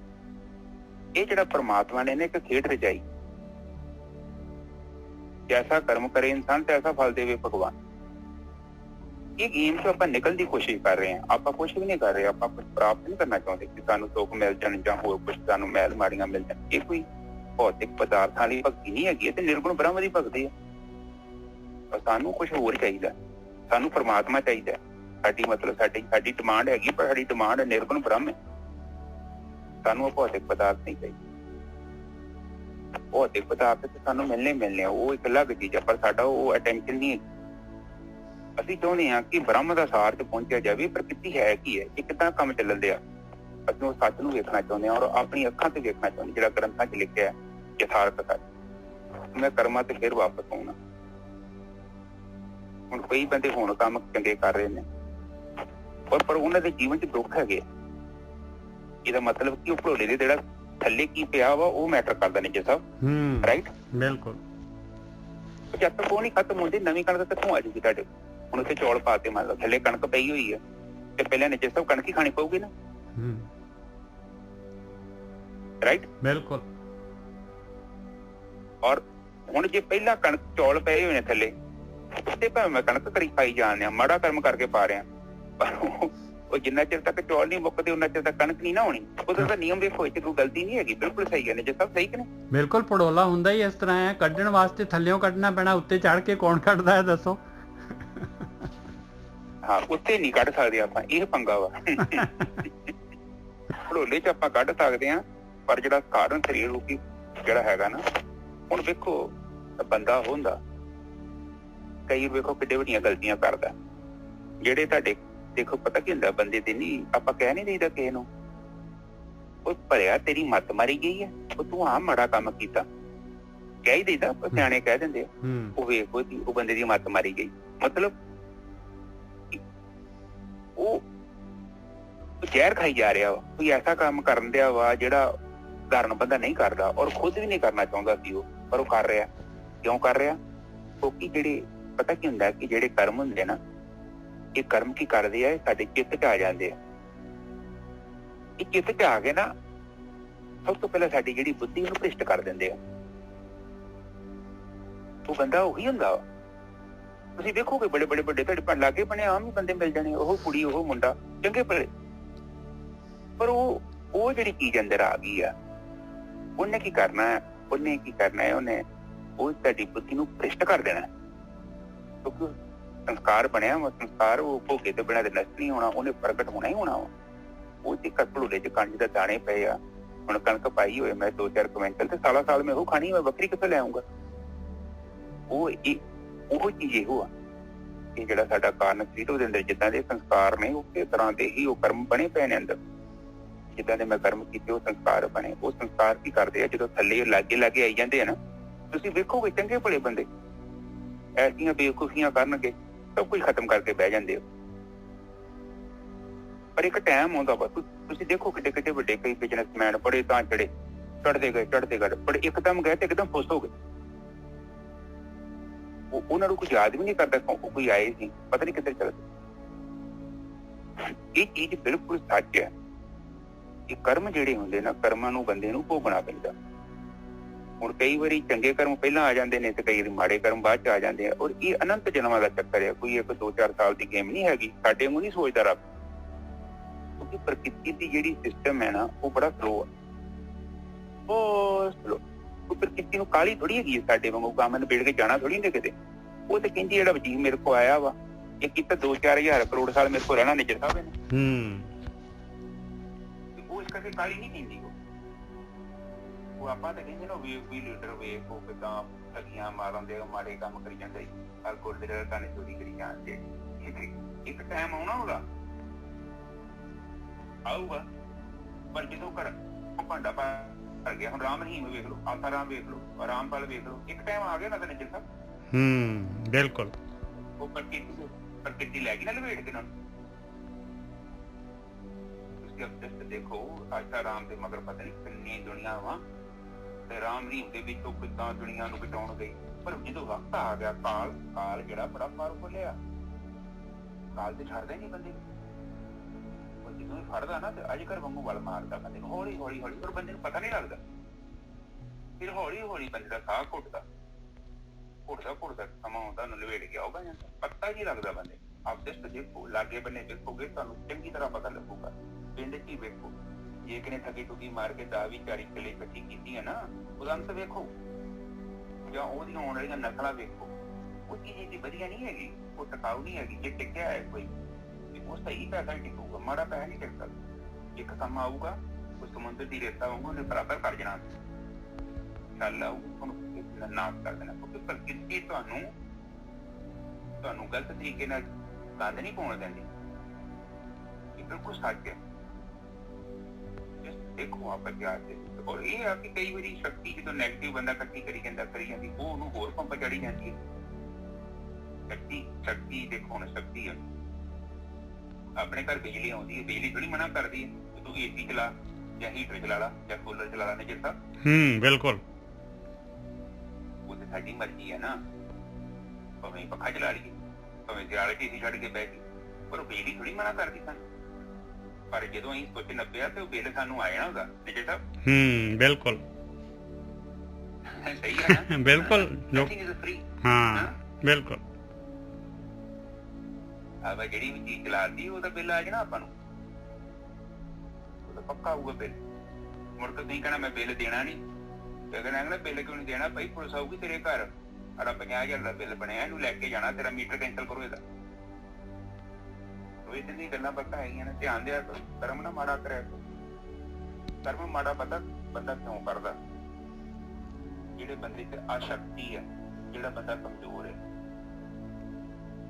ਗੁਣ ਤਾਕਤਵਰ ਹੋ ਜਾਂਦੇ ਨੇ, ਔਗਣ ਤੇ ਗੁਣ ਕਮਜ਼ੋਰ ਹੋ ਜਾਂਦੇ ਆ, ਤੇ ਉਹ ਬੰਦੇ ਕੋ ਮਾੜੇ ਕੰਮ ਕਰਾ ਦਿੰਦੇ। ਜਿਹੜੇ ਆਪਾਂ ਭਗਤੀ ਕਰ ਰਹੇ ਹਾਂ, ਭਗਤੀ ਦਾ ਮਤਲਬ ਹੈ ਕਿ ਸਾਡੇ ਅੰਦਰ ਸਵੈ ਦੇ ਵਿੱਚ ਸ਼ਕਤੀ ਪੈਦਾ ਹੋ ਜਾਏ। ਕਿਉਂਕਿ ਅਸੀਂ ਜਿੱਦਾਂ ਇੱਕ ਗੇਮ ਦੇ ਵਿੱਚ ਹੈਗੇ ਹਾਂ ਔਰ ਅਸੀਂ ਕਮਜ਼ੋਰ ਹਾਂ, ਔਰ ਸਾਡੇ ਚ ਸ਼ਕਤੀ ਆਵੇ। ਆਤਮ ਵਿੱਚ ਬਲ ਬੜਾ ਤੜਾ ਹੁੰਦਾ। ਜਦੋਂ ਸਾਡੀ ਸੁੱਚੀ ਆਤਮਾ ਤੱਕ ਤੇ ਗਈ ਨਾ, ਜਿਵੇਂ ਗਈ, ਸਾਡੇ ਅੰਦਰ ਬਹੁਤ ਸ਼ਕਤੀ ਆਵੇ। ਭਾਵੇਂ ਲੱਖ ਬੰਦਾ ਅਗਲੇ ਬੰਨੇ ਖਲੋਤਾ ਨਾ, ਤੁਸੀਂ ਇਕੱਲੇ ਵੀ ਖਲੋਤੇ ਜੋ ਨਾ, ਤੁਹਾਨੂੰ ਕੋਈ ਫਰਕ ਨਹੀਂ ਪੈਣਾ। ਤੁਹਾਨੂੰ ਪਤਾ ਮੈਂ ਸਹੀ ਹੈਗਾ, ਤੁਹਾਨੂੰ ਕੋਈ ਭੀੜ ਦੀ ਲੋੜ ਨਹੀਂ ਆ, ਤੁਹਾਨੂੰ ਕਿਸੇ ਦੀ ਕਿਸੇ ਸਰਟੀਫਿਕੇਟ ਦੀ ਲੋੜ ਨਹੀਂ ਆ। ਕੋਈ ਕਵੇ ਭਲਾ ਕਵੇ, ਕੋਈ ਬੁਰਾ ਕਵੇ, ਬਾਣੀ ਵਿੱਚ ਹੈ ਹਮ ਤੋਂ ਤਨ ਦਿਓ ਹੈ ਡਾਰ। ਹਾਂਜੀ ਹਾਂਜੀ ਹਾਂ, ਕੋਈ ਭਲਾ ਕਹੇ ਭਾਵੇਂ ਬੁਰਾ ਕਹੇ, ਹਮ ਤੋਂ ਤਨ ਦਿਓ ਹੈ ਡਾਰ। ਕਹਿੰਦੇ ਮੈਂ ਸਰੀਰ ਨਹੀਂ ਹੈਗਾ, ਮੈਂ ਸਰੀਰ ਦੀ ਗੱਲ ਛੱਡ ਦਿੱਤੀ ਹੈ। ਹਾਂ, ਨਾਨਕ ਪਾਤਸ਼ਾਹ ਨੂੰ ਕਹੀ ਜਾਂਦੇ ਸੀ ਕਿ ਦੇਖ ਇਹ ਬੇਤਾਲਾ ਹੈ, ਇਹ ਭੂਤਨਾ ਹੈ, ਪਰ ਉਹਨਾਂ ਨੂੰ ਪਤਾ ਮੈਂ ਕੀ ਕਰ ਰਿਹਾ। ਉਹ ਲੋਕਾਂ ਦੀ ਸਟੇਟਮੈਂਟ ਦੀ ਲੋੜ ਨਹੀਂ ਉਹਨਾਂ ਨੂੰ, ਕਿ ਲੋਕਾਂ ਦੀ ਸਟੇਟਮੈਂਟ ਕੀ, ਉਹ ਬਾਹਰੀ ਰੂਪ ਤੇ ਵੇਖਦੇ, ਬਾਹਰੀ ਦਿਖਾਵਾ ਤੇ ਬਾਹਰੀ ਤੇ ਉਹਦੇ ਬੰਗਲੇ ਵਾਂਗੂ ਕੱਪੜੇ ਪਾਏ ਹੋਏ ਨੇ, ਔਰ ਉਹਦੇ ਸਾਡੀ ਅੰਦਰ ਦਾ ਕਰੈਕਟਰ ਕੀ ਹੈ, ਸਾਡਾ ਅੰਦਰ ਦਾ ਚਰਿੱਤਰ ਕੀ ਹੈ, ਮੇਨ ਚੀਜ਼ ਉਹ ਆ। ਔਰ ਭਗਤੀ ਜਿਹੜੀ ਹੈ ਸਾਨੂੰ ਅੰਦਰੋਂ ਬਦਲਦੀ ਹੈ, ਕਿਉਂਕਿ ਬਾਹਰੋਂ ਔਗਣਾਂ ਦਾ ਤਿਆਗ ਕਰ ਸਕਦੇ ਹਾਂ ਆਪਾਂ ਕੋਈ ਚੀਜ਼ ਕਰਦੇ ਹਾਂ, ਪਰ ਆਪਾਂ ਮੰਨ ਲਓ ਕੰਟਰੋਲ ਕਰ ਲਿਆ, ਪਰ ਕੰਟਰੋਲ ਕਰਨ ਦੇ ਨਾਲ ਅੰਦਰੋਂ ਚੀਜ਼ ਵੀ ਖਤਮ ਹੁੰਦੀ ਹੈ। ਹੁਣ ਜਿਹੜਾ ਕ੍ਰੋਧ ਆ, ਆਮ ਹੀ ਤੌਰ ਤੇ ਵੇਖੋ ਤੁਹਾਡੇ ਘਰਾਂ 'ਚ ਇੱਕ ਦਾ ਜੀਅ ਹੁੰਦਾ, ਉਹਨੂੰ ਕ੍ਰੋਧ ਚੜ ਜਾਂਦਾ। ਕੀ ਉਹਦੇ ਕ੍ਰੋਧ ਕਰਨ ਦੇ ਨਾਲ ਮਸਲਾ ਹੱਲ ਹੁੰਦਾ? ਨਹੀਂ ਹੋਣਾ, ਕਿਉਂਕਿ ਇਹਦੇ ਅੰਦਰ ਇੱਕ ਹਉਮੈ ਆ ਕਿ ਇਹ ਮੈਂ ਏਦਾਂ ਕੰਮ ਕਹਿਣਾ ਵਾ ਤੇ ਉਹ ਓਦਾਂ ਹੋਣਾ ਚਾਹੀਦਾ, ਪਰ ਓਦਾਂ ਹੁੰਦਾ ਹੀ ਨਹੀਂ, ਅਕਸਰ ਉਲਟਾ ਹੋਊਗਾ। ਉਸ ਚੀਜ਼ ਨੂੰ ਉਹ ਸਮਝ ਨਹੀਂ ਪਾਉਂਦਾ। ਔਰ ਇੱਕ ਘਰ ਦੇ ਵਿੱਚ ਤੁਸੀਂ ਵੇਖੋਗੇ ਨਾ, ਸਾਰੀ ਜ਼ਿੰਦਗੀ ਬੰਦੇ ਲੜ ਕੇ ਨਾ ਕੱਢਦੇ ਆਪਣੇ, ਸਾਰਾ ਜੀਵਨ। ਮੈਂ ਨਾ ਇੱਥੇ ਤੁਹਾਨੂੰ ਇੱਕ ਆਪਣੀ ਪ੍ਰੈਕਟੀਕਲ ਗੱਲ ਕਰਦਾ। ਇੱਥੇ ਨਾ ਮੇਰੇ ਨਾਲ ਇੱਥੇ ਇੱਕ ਮੁੰਡਾ ਇੰਗਲੈਂਡ ਦਾ ਕੰਮ ਕਰਦਾ ਸੀ ਮੇਰੇ ਨਾਲ, ਹਾਂਜੀ, ਹੁਣ ਚਲਾ ਗਿਆ 2 ਦਿਨ ਹੋ ਗਏ। ਉਹ ਮੁੰਡਾ ਉਹਦਾ ਇੰਗਲੈਂਡ ਦਾ ਵਾ ਤੇ ਮਾਂ ਕੱਲੀ ਸੀ, ਉਹਨੇ ਪਾਲਿਆ ਪੂਲਿਆ, ਮੁੜ ਕੇ ਉਹਨੂੰ ਉਹਦਾ ਪਿਓ ਪਤਾ ਨਹੀਂ, ਕਿਤੇ ਤੁਹਾਨੂੰ ਪਤਾ ਬਾਹਰਲੇ ਦੇਸ਼ਾਂ ਚ ਜਿੱਥੇ ਹੁੰਦਾ ਹੀ ਹੈ ਸਿਸਟਮ, ਤੇ ਉਹ ਕਿਤੇ ਉਹਨੇ ਹੋਰ ਵਿਆਹ ਕਰ ਲਿਆ। ਉਹ ਇੱਕ ਮਾੜਾ ਮੋਟਾ ਕੰਮ ਕਰਦੀ ਸੀ ਵਿਚਾਰੀ, ਕੰਮ ਕਰਕੇ ਪਾਲਿਆ, ਕਿਤੇ ਚਾਚੇ ਕੋ ਭੂਆ ਕੋ ਫੁੱਫੜ ਕੋ ਏਦਾਂ ਭੇਜਦੀ ਰਹੀ। ਹੁਣ ਉਸ ਬੱਚੇ ਨੂੰ ਸਿਖਾਇਆ ਨਹੀਂ ਉਹਨਾਂ ਨੇ ਕੁਝ, ਉਹਨੂੰ ਕੋਈ ਵਿਚਾਰੇ ਨੂੰ ਦੱਸਿਆ ਹੀ ਨਹੀਂ ਦੁਨੀਆਦਾਰੀ ਦਾ। ਮਾਂ ਵੀ ਤੇਰੀ ਕੰਮ ਤੇ ਲੱਗੀ ਰਹੀ, ਉਹ ਜਿੰਨਾ ਭੇਜਿਆ ਭੁੱਜਾ ਕੇ ਭੇਜ ਛੱਡਿਆ, ਉਹਨਾਂ ਵੀ ਧਿਆਨ ਨਹੀਂ ਦਿੱਤਾ। ਉਹ ਬੱਚੇ 'ਚ ਗੰਦੀਆਂ ਆਦਤਾਂ ਪੈ ਗਈਆਂ। ਹੁਣ ਛੋਟੇ ਹੁੰਦੇ ਉਹ ਉੱਥੇ ਲਾੜ ਲੂੜ ਕਰਦੇ ਰਹੇ, ਉਹ ਲੋੜ ਤੋਂ ਜ਼ਿਆਦਾ ਇਹਨੂੰ ਭੂਏ ਚੜਾ ਲਿਆ। ਉਹ ਲਾਡਲਾ ਬੱਚੇ ਹੁੰਦੇ ਨਾ, ਜਿਹੜੇ ਲਾਡਲੇ ਬੱਚੇ ਹੁੰਦੇ ਆ, ਤੇ ਜਾਂ ਜਿਹੜੇ ਬੱਚਿਆਂ ਨੂੰ ਕੋਈ ਧਿਆਨ ਨਹੀਂ ਦਿੰਦੇ, ਬੱਚੇ ਦੋਵੇਂ ਜ਼ਿੰਦਗੀ 'ਚ ਬੜੇ ਔਖੇ ਹੋ ਜਾਂਦੇ। ਹੁਣ ਕਈ ਬੱਚੇ ਹੁੰਦੇ ਆ, ਮਾਂ ਪਿਓ ਨੂੰ ਨੱਪੀ ਜਾਂਦੇ ਵਿਚਾਰੇ ਨੂੰ, ਉਹ ਨੱਪ ਕੇ ਨਿਆਣੇ ਦਾ ਜਲੂਸ ਕੱਢ ਦਿੰਦੇ। ਉਹ ਬੱਚੇ ਦੀਆਂ ਲੱਤਾਂ ਹੀ ਨਹੀਂ ਕਿੰਨੀਆਂ ਕਮਜ਼ੋਰ ਹੋ ਜਾਂਦੀਆਂ। ਉਹ ਬੱਚਾ ਕੱਲ ਨੂੰ ਮਾਰਕੀਟ ਜਾਂਦਾ, ਸਮਾਜ 'ਚ ਕਾਲਜ ਜਾਂਦਾ, ਯੂਨੀਵਰਸਿਟੀ ਜਾਂਦਾ, ਉਹ ਵਿਚਾਰਾ ਸਟੈਂਡ ਹੀ ਨਹੀਂ ਕਰ ਪਾਉਂਦਾ। ਉਹਦੇ ਦਿਮਾਗ 'ਚ ਪਾ ਦਿੰਦੇ ਆ ਕਿ ਤੈਨੂੰ ਕੁਛ ਨਹੀਂ ਪਤਾ, ਤੈਨੂੰ ਕੁਛ ਨਹੀਂ ਪਤਾ ਪੁੱਤ, ਤੂੰ ਕੁਛ ਕਿਸੇ ਜੋਗਾ ਹੀ ਨਹੀਂ ਹੈਗਾ। ਉਹ ਬੱਚੇ ਦੇ ਦਿਮਾਗ 'ਚ ਚੀਜ਼ ਵੜ ਜਾਂਦੀ, ਉਹ ਬੱਚਾ ਕੱਢ ਹੀ ਨਹੀਂ ਪਾਉਂਦਾ ਮੁੜ ਕੇ। ਉਹ ਕਹਿੰਦਾ ਸੱਚੀ ਮੈਨੂੰ ਨਹੀਂ ਪਤਾ, ਮੈਂ ਹੈ ਹੀ ਲੱਲੂ ਹਾਂ। ਤੇ ਇੱਕ ਆ ਜਿਹੜੇ ਉਹਨੂੰ ਜਿਹਨਾਂ ਦੇ ਘਰ ਇੱਕ ਬੱਚਾ ਹੁੰਦਾ ਵਾ, ਉਹਦੀਆਂ ਗਲਤੀਆਂ ਤੇ ਕੋਈ ਕਰੀ ਜਾਂਦੇ। ਜੇ ਆਂਢ ਗੁਆਂਢ ਕਹਿੰਦੇ ਵੀ ਆ ਕਿ ਬਈ ਭੈਣ ਹੈ, ਇਹਨੂੰ ਮੁੰਡੇ ਆਪਣੇ ਨੂੰ ਸਮਝਾ, ਤੇਰੇ ਮੁੰਡੇ 'ਚ ਕਮੀਆਂ ਨਹੀਂ, ਮੇਰਾ ਮੁੰਡਾ ਠੀਕ ਹੈ।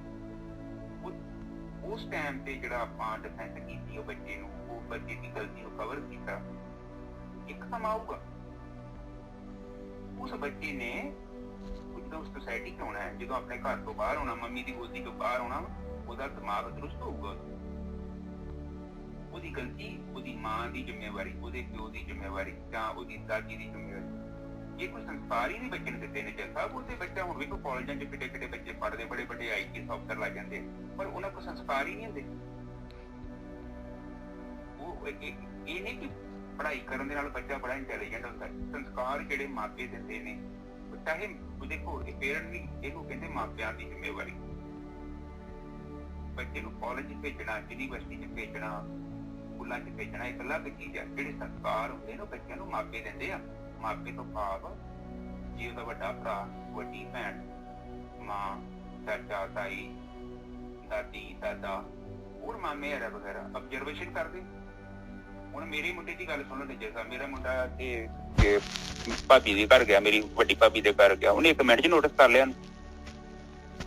ਉਹ ਕਹਿੰਦੀ ਕਿ ਮੇਰੀ ਘਰਦੀ ਨੂੰ ਕਹਿੰਦੀ ਕਿ ਮੰਮੀ ਨੂੰ ਕਿਹਾ ਕਿ ਮਾਤਾ ਵੇਖ ਕੰਬਲ ਹੱਥ ਬੜੇ ਧੋਤੇ ਨੇ, ਉਹ ਕਰੋਨਾ ਵਾਇਰਸ ਕਰਕੇ ਨਿੱਜਰ ਸਾਹਿਬ ਬਾਰ-ਬਾਰ ਧੋ ਰਿਹਾ, ਤੇ ਉਹ ਅਸੀਂ ਵੀ ਨੋਟਿਸ ਕੀਤਾ ਤੇ ਅਸੀਂ ਉਹਦੀ ਹੱਥ ਚੜਾਤੀ। ਉਹ ਬੱਚੇ ਨੂੰ ਪਤਾ ਹੀ ਨਹੀਂ ਸੀ। ਇਹੋ ਹੁੰਦਾ ਵਾ ਭੈਣ ਭਰਾ ਦੇ ਘਰ, ਜਦੋਂ ਆਪਾਂ ਬੱਚੇ ਜਾਂਦੇ ਤੇ ਆਪਾਂ ਫਰਕ ਕੀ ਕਰਦੇ ਹਾਂ, ਆਪਾਂ ਬੱਚੇ ਦੀ ਓਵਰ ਡਿਫੈਂਸਿਵ ਕਰਦੇ ਹਾਂ ਕਿ ਸਾਡਾ ਬੱਚਾ ਸਹੀ ਹੈ, ਤੁਸੀਂ ਨਾ ਕੁਛ ਕਹੋ। ਇਹ ਇੱਕ ਬਹੁਤ ਵੀਕ ਪੁਆਇੰਟ ਆ। ਜੇ ਸਾਡੇ ਬੱਚੇ ਦੇ ਵਿੱਚ ਕੋਈ ਬੰਦਾ ਗਲਤੀ ਕੱਢਦਾ ਨਾ, ਇਹਦਾ ਮਤਲਬ ਉਸ ਬੰਦੇ ਨੇ ਓਬਜ਼ਰਵ ਕੀਤਾ। ਸਾਨੂੰ ਉਹਦੇ ਡਿਫੈਂਸ ਕਰਨ ਦੀ ਲੋੜ ਨਹੀਂ, ਉਹ ਚੀਜ਼ ਨੂੰ ਵੇਖਣ ਦੀ ਲੋੜ ਹੈ ਕਿ ਸੱਚੀ ਬੱਚੇ 'ਚ ਕਮੀ ਹੈਗੀ। ਜਿਹੜੇ ਬੱਚੇ ਨੂੰ ਤੁਸੀਂ ਛੋਟੇ ਹੁੰਦੇ ਨੂੰ ਸੁਧਾਰ ਦੋਗੇ ਨਾ, ਉਹੀ ਸੁਧਰਨਾ ਵਾ। ਵੱਡਾ ਹੋਇਆ ਨਾ ਤੇ ਮੁੜ ਕੇ ਨਹੀਂ। ਆਲਾ ਕ੍ਰੋਧ ਆ, ਕ੍ਰੋਧ ਬੰਦੇ ਨੂੰ ਕਿਹਨੂੰ ਆਉਂਦਾ ਵਾ? ਇਹ ਉਹਨੂੰ ਆਉਂਦਾ ਬੰਦੇ ਨੂੰ ਜਿਹੜੇ ਛੋਟੇ ਹੁੰਦਿਆਂ ਹੀ ਜਿਹੜੇ ਬੱਚੇ ਨੂੰ ਉਹਦੀਆਂ ਜਿੱਦਾਂ ਪੂਰੀਆਂ ਕੀਤੀਆਂ ਹੋਣ, ਗੱਲ ਤੇ ਜਿੱਦ ਪੂਰੀ ਕੀਤੀ ਹੋਵੇ।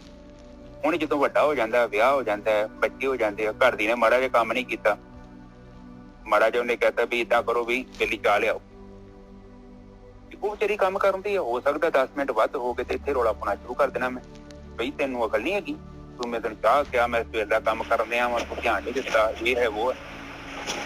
ਇਹਦਾ ਕਾਰਨ ਕੀ ਆ? ਇਹ ਮਾਈਕ ਆਨ ਹੋ ਗਿਆ ਜੇ ਕਿਸੇ ਦਾ ਨੇ ਸਾਹਿਬ? ਹਾਂਜੀ ਮੈਂ ਦੇਖਦਾ ਜੀ। ਕੁਲਵੰਤ ਕੌਰ ਜੀ ਮਾਈਕ ਬੰਦ ਕਰੋ।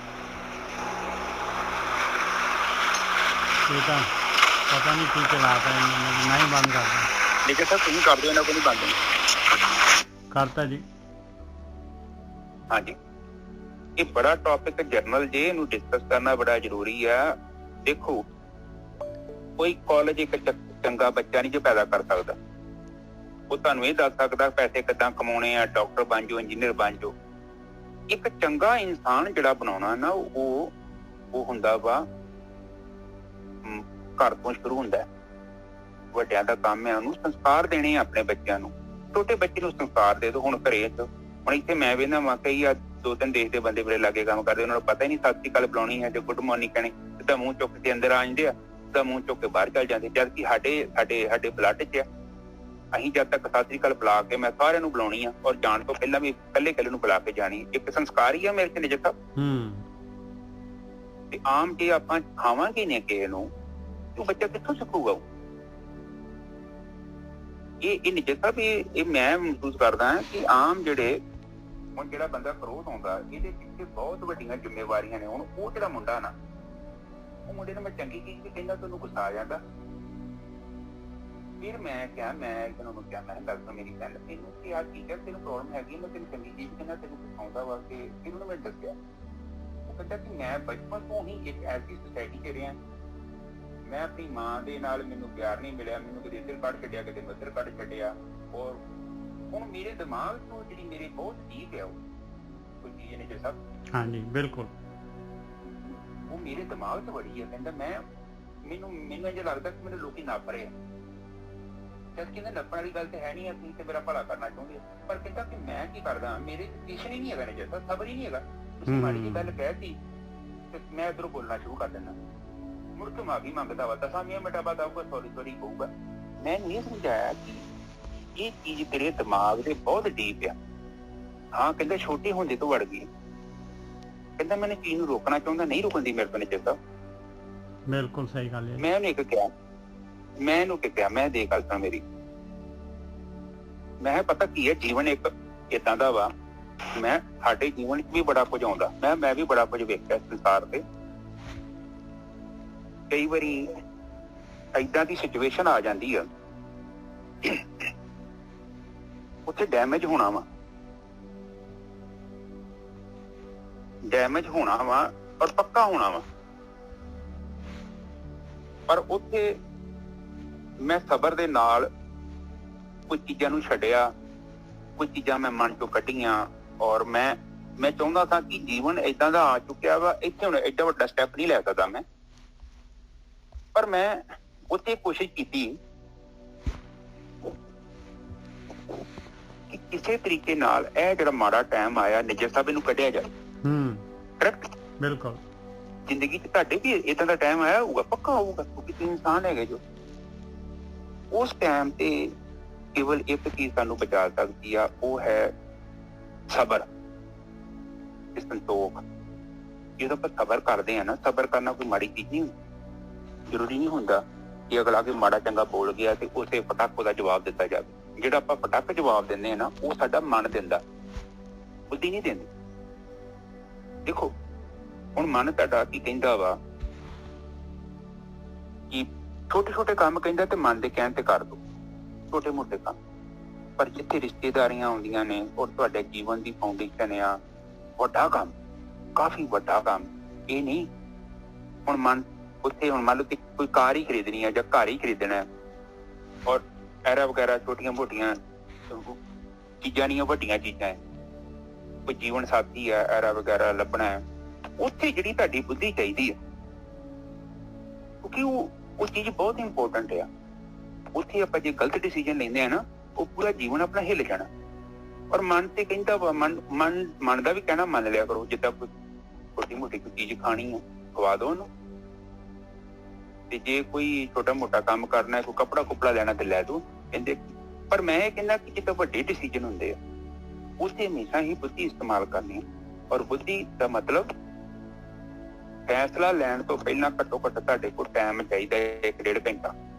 ਤੇ ਮਨ ਦਾ ਫੈਸਲਾ ਬੜਾ ਕੁਇਕ ਹੁੰਦਾ। ਮਨ ਨੇ ਹੁਣੇ ਤੈਨੂੰ ਫੈਸਲਾ ਦੇ ਦੇਣਾ 1 ਮਿੰਟ ਚ, ਪਰ ਉਹ ਫੈਸਲਾ ਏਡਾ ਵਧੀਆ ਨਹੀਂ ਹੋਵੇਗਾ। ਉਹ ਫੈਸਲਾ ਤੁਸੀਂ ਕਰਕੇ ਦੇਖ ਲਿਓ, ਆਉਣ ਵਾਲੇ ਸਮੇਂ ਦੇ ਵਿੱਚ ਤੁਸੀਂ ਪਛਤਾਓਗੇ। 1% ਤੁਸੀਂ ਪਛਤਾਉਣਾ ਹੈ। ਤੁਸੀਂ ਇਹ ਸੋਚਣਾ ਵਾ ਕਿ ਜੇ ਅਗਲਾ ਬੰਦਾ ਕੋਈ ਮਾੜਾ ਚੰਗਾ ਬੋਲ ਵੀ ਗਿਆ ਤੇ ਮੈਂ ਉਦੋਂ 10 ਮਿੰਟ ਚੁੱਪ ਹੋ ਜਾਂਦਾ, ਪਰ ਆਪਾਂ ਚੁੱਪ ਨਹੀਂ ਹੁੰਦੇ। ਉਦੋਂ ਆਪਾਂ ਐਕਟਿਵ ਹੋ ਜਾਂਦੇ ਹਾਂ। ਆਪਾਂ ਤੇ ਪੱਖੇ ਦੇ ਮੂੰਹ, ਜਿੱਦਾਂ ਪੱਖੇ ਦਾ ਸੋਚਣਾ ਪਿਆ ਤੇ ਨੀਚੇ ਸਭ ਪੱਖਾ ਘੁੰਮਣਾ ਸ਼ੁਰੂ ਕਰਦਾ ਨਾ, ਔਰ ਆਪਾਂ ਘੁੰਮਦੇ ਜਾਂਦੇ ਹਾਂ, ਪਰ ਉਹ ਘੁੰਮਣ ਦੇ ਨਾਲ ਜਿਹੜਾ ਡੈਮੇਜ ਹੁੰਦਾ ਮੁੜ ਕੇ ਉਹ ਰਿਕਵਰੇਬਲ ਨਹੀਂ ਹੁੰਦਾ। ਬਿਲਕੁਲ ਸਹੀ ਗੱਲ ਹੈ ਜੀ। ਹਾਂ, ਉਹ ਐਡਾ ਵੱਡਾ ਡੈਮੇਜ। ਔਰ ਮੈਂ ਅਕਸਰ ਬੜੇ ਸਿਆਣੇ ਬੰਦੇ ਵੇਖੇ ਆ। ਔਰ ਗੁੱਸਾ, ਪਤਾ ਤੁਹਾਨੂੰ, ਜਦੋਂ ਗੁੱਸਾ ਆਊਗਾ ਨਾ, ਗੁੱਸੇ ਦਾ ਮਤਲਬ ਇਹ ਨਹੀਂ ਹੁੰਦਾ ਕਿ ਗੁੱਸਾ 1 ਮਿੰਟ ਚ ਆ ਗਿਆ। ਗੁੱਸੇ ਦੇ ਪਿੱਛੇ ਮਤਲਬ ਬੜੇ ਕਾਰਨ ਹੁੰਦੇ ਆ।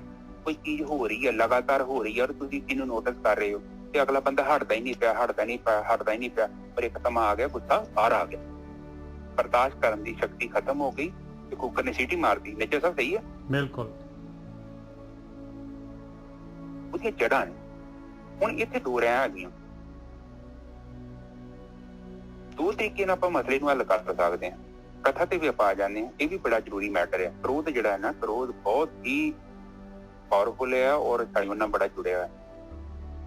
ਤੇ ਮੈਂ ਚਾਹੁੰਦਾ ਵਾਂ ਕਿ ਜਦੋਂ ਕ੍ਰੋਧ ਆਵੇ, ਜਦੋਂ ਮੰਨ ਲਓ ਕਿ ਬੱਚੇ ਨੂੰ ਜਾਂ ਆਪਣੀ ਵਾਈਫ ਨੂੰ ਜਾਂ ਹਸਬੈਂਡ ਨੂੰ ਆਪਾਂ ਸਮਝਾਉਣਾ ਚਾਹੁੰਦੇ, ਜਾਂ ਕੋਈ ਹੋਰ ਵੀ ਰਿਸ਼ਤੇਦਾਰ ਨੂੰ ਸਮਝਾਉਣਾ ਚਾਹੁੰਦੇ ਹਾਂ, ਆਪਾਂ ਨਾ ਗੱਲਬਾਤ ਕਰੀਏ, ਅਗਲੇ ਨੂੰ ਡਿਸਕਸ ਕਰੀਏ, ਤਾਂ ਜੋ ਮਸਲੇ ਦਾ ਹੱਲ ਹੋ ਜਾਏ। ਕ੍ਰੋਧ ਕੀਤਿਆਂ ਕਿਸੇ ਮਸਲੇ ਦਾ ਹੱਲ ਨਹੀਂ ਹੁੰਦਾ।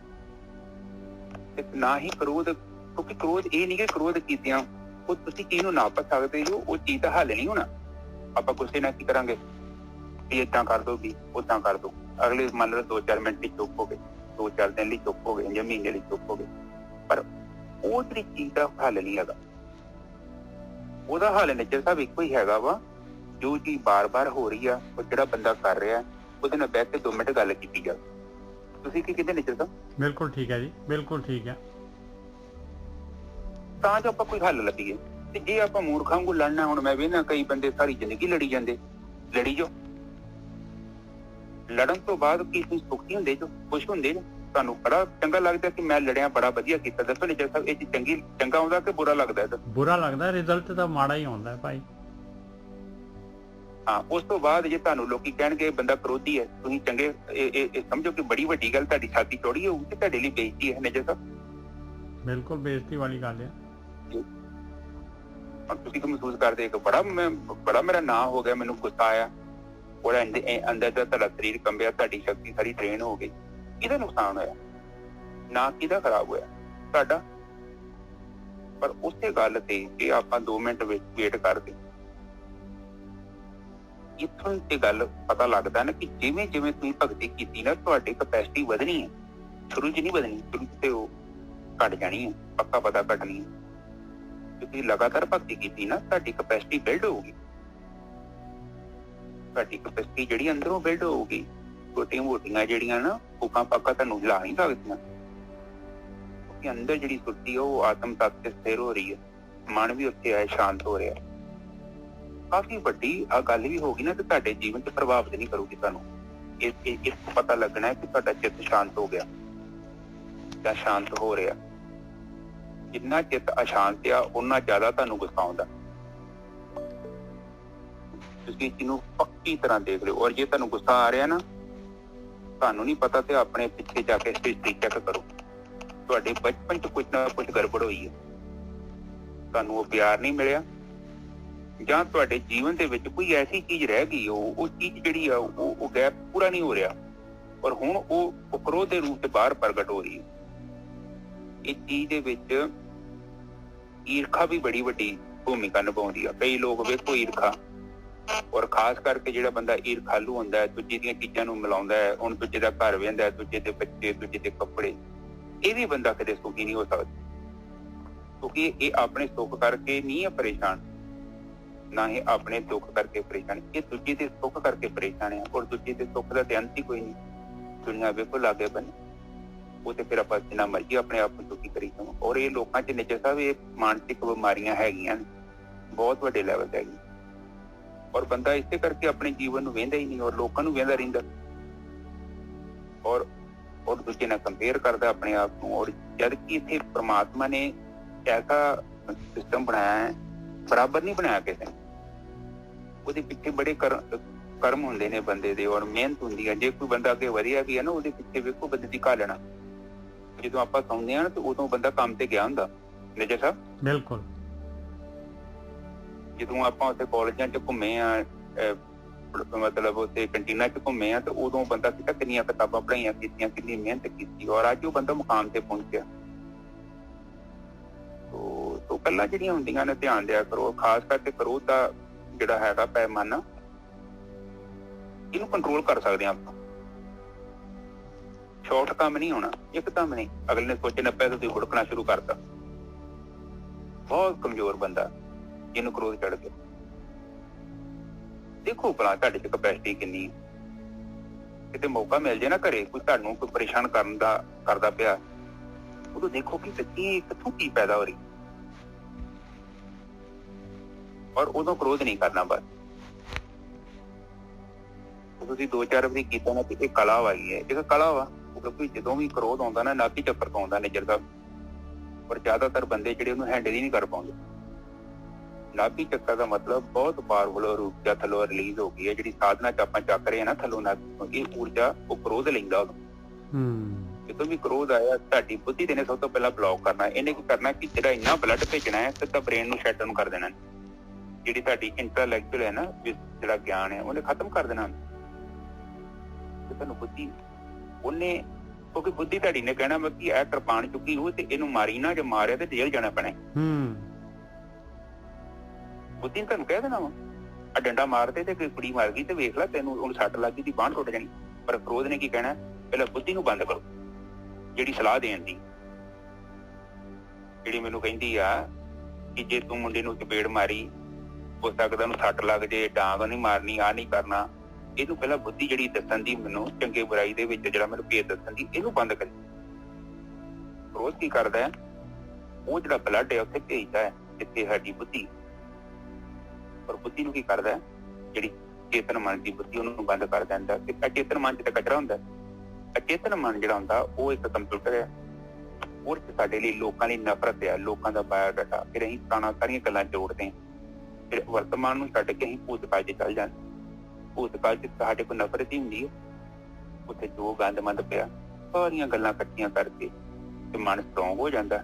ਤੇ ਬੁੱਧੀ ਕੀ ਕਰਦੀ, ਬੁੱਧੀ ਵੀ ਤੇ ਪੁਰਾਣੇ ਗੰਦ ਨੂੰ ਚੁੱਕੀ ਫਿਰਦੀ। ਉਹ ਕੀ ਕਰਦੀ, ਉਹ ਤੇ ਬੁੱਧੀ ਚਾਹੁੰਦੀ ਹੈ ਕਿ ਚੰਗਾ ਪੌੜਾ ਪਵੇ ਰਹੇ, ਤੇ ਅਸੀਂ ਉਹ ਇਹੋ ਜਿਹਾ ਕੰਮ ਕਰਦੇ ਹਾਂ। ਫਿਰ ਉਹ ਕਰਕੇ ਬਾਣੀ ਵੀ ਕਹਿੰਦੀ ਐਸਾ ਕੰਮ ਮੋਲੋ ਨਾ ਕੀਜੀਏ ਫਿਰ ਪਛਤਾਈਏ। ਜਿੱਤ ਪਛਤਾਈਏ। ਹਾਂਜੀ, ਐਸਾ ਕੰਮ ਮੋਲੇ ਨਾ ਕੀਜੀਏ ਜਿੱਤ ਪਛਤਾਈਏ। ਬਿਲਕੁਲ ਹਾਂ। ਦੇਖੋ ਬਾਣੀ ਕਹਿੰਦੀ ਕਿ ਵੀ ਚਰਨਜੀਤ ਦਾ ਕੰਮ ਨਾ ਕਰੀ, ਕਿਉਂਕਿ ਕਰੇਂਗਾ ਤਾਂ ਮੁੜ ਕੇ ਪਛਤਾਏਗਾ। ਜੇ ਤੂੰ ਪਛਤਾਉਣਾ ਹੀ ਹੈ ਤਾਂ ਫਿਰ ਕਰੇਂਗੀ, ਤੂੰ ਨਾ ਹੀ ਕਰ। ਬਿਲਕੁਲ। ਔਰ ਵੱਡੀ ਗੱਲ ਤੇ ਬਾਣੀ ਇਹ ਸਮਝਾਉਂਦੀ ਆ, ਚਰਨਜੀਤ ਤੂੰ ਲੜਦਾ ਕਿਹਦੇ ਨਾਲ ਪਿਆ? ਉਹ ਉਹਨਾਂ ਨਾਲ ਲੜਦਾ ਪਿਆ ਜਿਹੜੇ ਤੇਰੇ ਘਰ ਦੇ ਨੇ, ਤੇਰੇ ਪਰਿਵਾਰ ਨੇ, ਤੇਰੀ ਵਾਈਫ ਹੈ, ਤੇਰੇ ਬੱਚੇ ਨੇ, ਜਿਨ੍ਹਾਂ ਦੇ ਨਾਲ ਤੂੰ ਰਹਿਣਾ, ਜਿਨ੍ਹਾਂ ਤੋਂ ਬਿਨਾਂ ਤੇਰਾ ਗੁਜ਼ਾਰਾ ਹੀ ਨਹੀਂ ਹੋਣਾ। ਤੂੰ ਕਾਹਨੂੰ ਆਪਣੀ ਰਿਲੇਸ਼ਨ ਨੂੰ ਸਪਾਇਲ ਕਰ ਰਿਹਾ? ਔਰ ਬੰਦਾ ਏਦਾਂ ਕਰ ਰਿਹਾ, ਔਰ ਉਹਦੇ ਪਿੱਛੇ ਕੁਛ ਵੀ ਨਹੀਂ, ਪਰ ਤੂੰ ਜਿੱਦ ਕਰ ਰਿਹਾ। ਇੱਥੇ ਸਹੀ ਗਲਤ ਦਾ ਮਸਲਾ ਨਹੀਂ ਹੈਗਾ, ਤੂੰ ਕੇਵਲ ਆਪਣੀ ਜਿੱਦ ਪਕਾਉਣਾ ਚਾਹੁੰਦਾ। ਕਿਉਂਕਿ ਛੋਟੇ ਹੁੰਦਿਆਂ ਤੇਰੀਆਂ ਜਿੱਦਾਂ ਪੁੱਗੀਆਂ ਨੇ, ਉਹ ਤੇਰੇ ਦਿਮਾਗ 'ਚ ਅਜੇ ਵੀ ਬੈਠੀਆਂ ਨੇ ਕਿ ਜਿੱਦਾਂ ਮੇਰੀ ਪਹਿਲਾਂ ਜਿੱਦ ਪੁੱਗਦੀ ਆ, ਹੁਣ ਵੀ ਮੇਰੀ ਜਿੱਦ ਪੁੱਗ। ਹੁਣ ਜਿਹੜੇ ਬੱਚੇ ਜਿਹੜੇ ਹੁੰਦੇ ਜਿੱਦੀ ਹੁੰਦੇ ਨੇ, ਉਹਦਾ ਕਾਰਨ ਇਹੋ ਹੀ ਆ, ਮਾਂ ਪਿਓ ਨੇ ਛੋਟੇ ਹੁੰਦਿਆਂ ਉਹਨਾਂ ਦੀ ਜਿੱਦਾਂ ਪੂਰੀਆਂ ਕੀਤੀਆਂ ਨੇ। ਚਲੋ ਮੈਂ ਨਹੀਂ ਕਹਿੰਦਾ ਸਾਰੀਆਂ ਰਿਜੈਕਟ ਕਰਨੀਆਂ, ਜਿਹੜੀਆਂ ਜੈਨੂਨ ਮੰਨ ਲਓ, ਤੇ ਜਿਹੜੀਆਂ ਉਹਦੀਆਂ ਨਹੀਂ ਮਤਲਬ ਸਹੀ, ਉਹਨਾਂ ਨੂੰ ਰੋਕੋ, ਉਹਨੂੰ ਸਟਾਪ ਕਰੋ। ਉਹਨੂੰ ਸਟਾਪ ਕਰਨ ਦੇ ਨਾਲ ਕੀ ਹੋਊਗਾ ਕਿ ਬਸ ਆਪਾਂ ਨੂੰ ਹੌਲੀ ਹੌਲੀ ਉਹਨੂੰ ਵੀ ਪਤਾ ਲੱਗੂਗਾ ਕਿ ਜੇ 10 ਗੱਲਾਂ ਮੈਂ ਮੰਗਦਾ ਤੇ ਇਸ ਤੋਂ 5 ਹੀ ਮੰਨੀਆਂ ਜਾਣੀਆਂ ਨੇ, 5 ਜਿਹੜੀਆਂ ਨਹੀਂ ਵੀ ਮੰਨੀਆਂ ਜਾਣੀਆਂ। ਤੇ ਜੇ ਤਾਂ ਸਹੀ ਆ, ਬਿਲਕੁਲ ਸਹੀ ਹੈ ਜੀ। ਹੁਣ 5 ਨਹੀਂ ਮੰਨੀਆਂ ਜਾਣਗੀਆਂ, ਬੱਚੇ ਨੂੰ ਪਤਾ ਤਾਂ ਲੱਗ ਗਿਆ ਨਾ ਕਿ ਇਹ ਜਿਹੜੀ ਸਾਰੀਆਂ ਗੱਲਾਂ ਮੇਰੀਆਂ ਨਹੀਂ ਮੰਨੀਆਂ ਜਾਣੀਆਂ। ਹੁਣ ਆਪਣੇ ਨਾਲ ਵੀ ਹੁਣ ਮੰਨ ਲਓ ਮੈਂ ਨੇਜਰ ਸਾਹਿਬ ਨੂੰ 5 ਕੰਮ ਕਹੇ ਤੇ ਨੇਜਰ ਸਾਹਿਬ ਨੇ 2 ਨਹੀਂ ਕੀਤੇ, ਤੇ ਪਰ ਮੈਨੂੰ ਪਤਾ ਹੈ ਕਿ ਨੇਜਰ ਸਾਹਿਬ ਨੇ ਕਰਨੇ 2 ਸੀ, 2 ਨਹੀਂ ਕਰਨੇ ਸੀ ਮੇਰੇ, ਕਿਉਂਕਿ ਮੇਰੇ ਨਾਲ ਪਹਿਲਾਂ ਬਚਪਨ ਚ ਹੋਇਆ ਵਾ। ਪਰ ਜਦੋਂ ਮੇਰੇ ਬਚਪਨ ਚ ਸਾਰੇ ਕੰਮ ਕੀਤੇ ਨੇ ਲੋਕਾਂ ਨੇ, ਮੇਰੀ ਮਾਂ ਨੇ, ਮੈਂ ਜੋ ਗਲਤ ਕਹੇ ਸਹੀ ਕਹੇ, ਮੇਰੀ ਮਾਤਾ ਕਰੀ ਗਈ, ਮੇਰਾ ਪਿਓ ਵੀ ਮੰਨੀ ਗਿਆ, ਪਰ ਉਹ ਆਦਤ ਮੇਰੀ ਜਾਣੀ ਨਹੀਂ ਹੈ ਮੁੜ ਕੇ। ਉਹ ਜਦੋਂ ਮੈਂ ਵੱਡਾ ਹੋ ਜਾਣਾ ਵਾ, ਹੁਣ ਉਹ ਕੰਮ ਦੂਜਿਆਂ ਨੇ ਤੇ ਕਰਨੇ ਨਹੀਂ। ਨੇਜਰ ਸਾਹਿਬ ਬਿਲਕੁਲ ਠੀਕ ਹੈ ਜੀ। ਉੱਥੇ ਪੈਣਾ ਪੌੜਾ, ਉੱਥੇ ਫਿਰ ਮਨਾਉਣਾ ਕ੍ਰੋਧ, ਇਹ ਕਿਉਂ ਨਹੀਂ ਮੰਨਦੇ? ਹੁਣ ਮੈਂ ਤੇ ਇਹ ਨਹੀਂ ਸੋਚਦਾ ਕਿ ਉਹ ਤੇ ਮੇਰੇ ਮਾਂ ਪਿਓ ਹੀ ਜਿਨ੍ਹਾਂ ਨੇ ਮੈਨੂੰ ਗੰਦੀ ਆਦਤ ਪਾਤੀ ਹੈ। ਇਹ ਸਮਾਜ ਹੈ, ਇਹ ਸਮਾਜ ਨੇ ਮੇਰੇ ਅਨੁਸਾਰ ਚੱਲਣਾ ਨਹੀਂ ਹੈ। ਕੁਝ ਗੱਲਾਂ ਨਾ ਮੰਨਣੀਆਂ ਨੇ ਤੇ ਕੁਝ ਗੱਲਾਂ ਨੇ ਨਹੀਂ ਵੀ ਮੰਨਣੀ। ਇਹ ਸੋ ਗੱਲਾਂ ਬੜੀਆਂ ਹੁੰਦੀਆਂ ਨੇ, ਧਿਆਨ ਦਿਆ ਕਰੋ। ਦੇਖੋ ਪਤਾ ਕੀ ਹੁੰਦਾ, ਜਿਉਣਾ ਇੱਕ ਕਲਾ ਵਾ। ਇਸ ਟਾਈਮ ਸੰਸਾਰ ਤੇ ਪੜ੍ਹਾਈ ਦੀ ਕੋਈ ਕਮੀ ਨਹੀਂ ਹੈ, ਬੜੇ ਕਾਲਜ ਨੇ, ਪਰ ਇਨਸਾਨ ਜਿਹੜਾ ਨਾ, ਇਨਸਾਨ ਕਾਲਜਾਂ ਚ ਪੜ੍ਹ ਕੇ ਵੀ ਜੰਗਲੀ ਹੋ ਗਿਆ ਵਾ। ਬਹੁਤ ਐਜੂਕੇਸ਼ਨ ਹੋ, ਜਿਹੜਾ ਪੜ੍ਹਿਆ ਲਿਖਿਆ ਨੇਜਰ ਸਾਹਿਬ ਬੰਦਾ ਬੜਾ ਖਤਰਨਾਕ ਹੋ ਗਿਆ।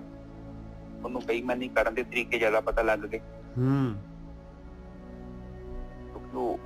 ਉਹਨੇ ਕੀ ਕੀਤਾ ਕਿ ਉਹਨੇ ਆਪਣੀ ਬੁੱਧੀ ਨੂੰ ਗਲਤ ਤਰੀਕੇ ਨਾਲ ਇਸਤੇਮਾਲ ਕਰ ਲਿਆ। ਹੁਣ ਧਰਮ ਦੇ ਵਿੱਚ ਕੀ ਹੈ, ਇਹੋ ਤਾਂ ਪ੍ਰੋਬਲਮ ਹੋ ਰਹੀ ਆ ਧਾਰਮਿਕ ਸਥਾਨਾਂ ਚ, ਕਿਉਂਕਿ ਉੱਥੇ ਉਹ ਬਚਪਨ ਚ ਸੰਸਕਾਰ ਦੱਸੇ ਨਹੀਂ। ਹੁਣ ਛੋਟਾ ਬੱਚਾ ਜਦੋਂ ਛੋਟਾ ਜਿਹਾ ਚੋਰੀ ਕਰਦਾ ਉਹਨੂੰ ਉੱਥੇ ਰੋਕ ਦਈਏ ਤੇ ਉਹ ਬੱਚਾ ਗਾਂ ਚੋਰੀ ਕਰਦਾ ਹੀ ਨਹੀਂ। ਜੇ ਆਪਾਂ ਉਹਨੂੰ ਪਰਦਾ ਪਾ ਦਈਏ, ਉਹਨੂੰ ਕਵਰ ਕਰੀ ਜਾਈਏ, ਉਹ ਬੱਚੇ ਨੂੰ ਉਹ ਆਦਤ ਪੱਕ ਜਾਣੀ ਨੇਜਰ ਸਾਹਿਬ,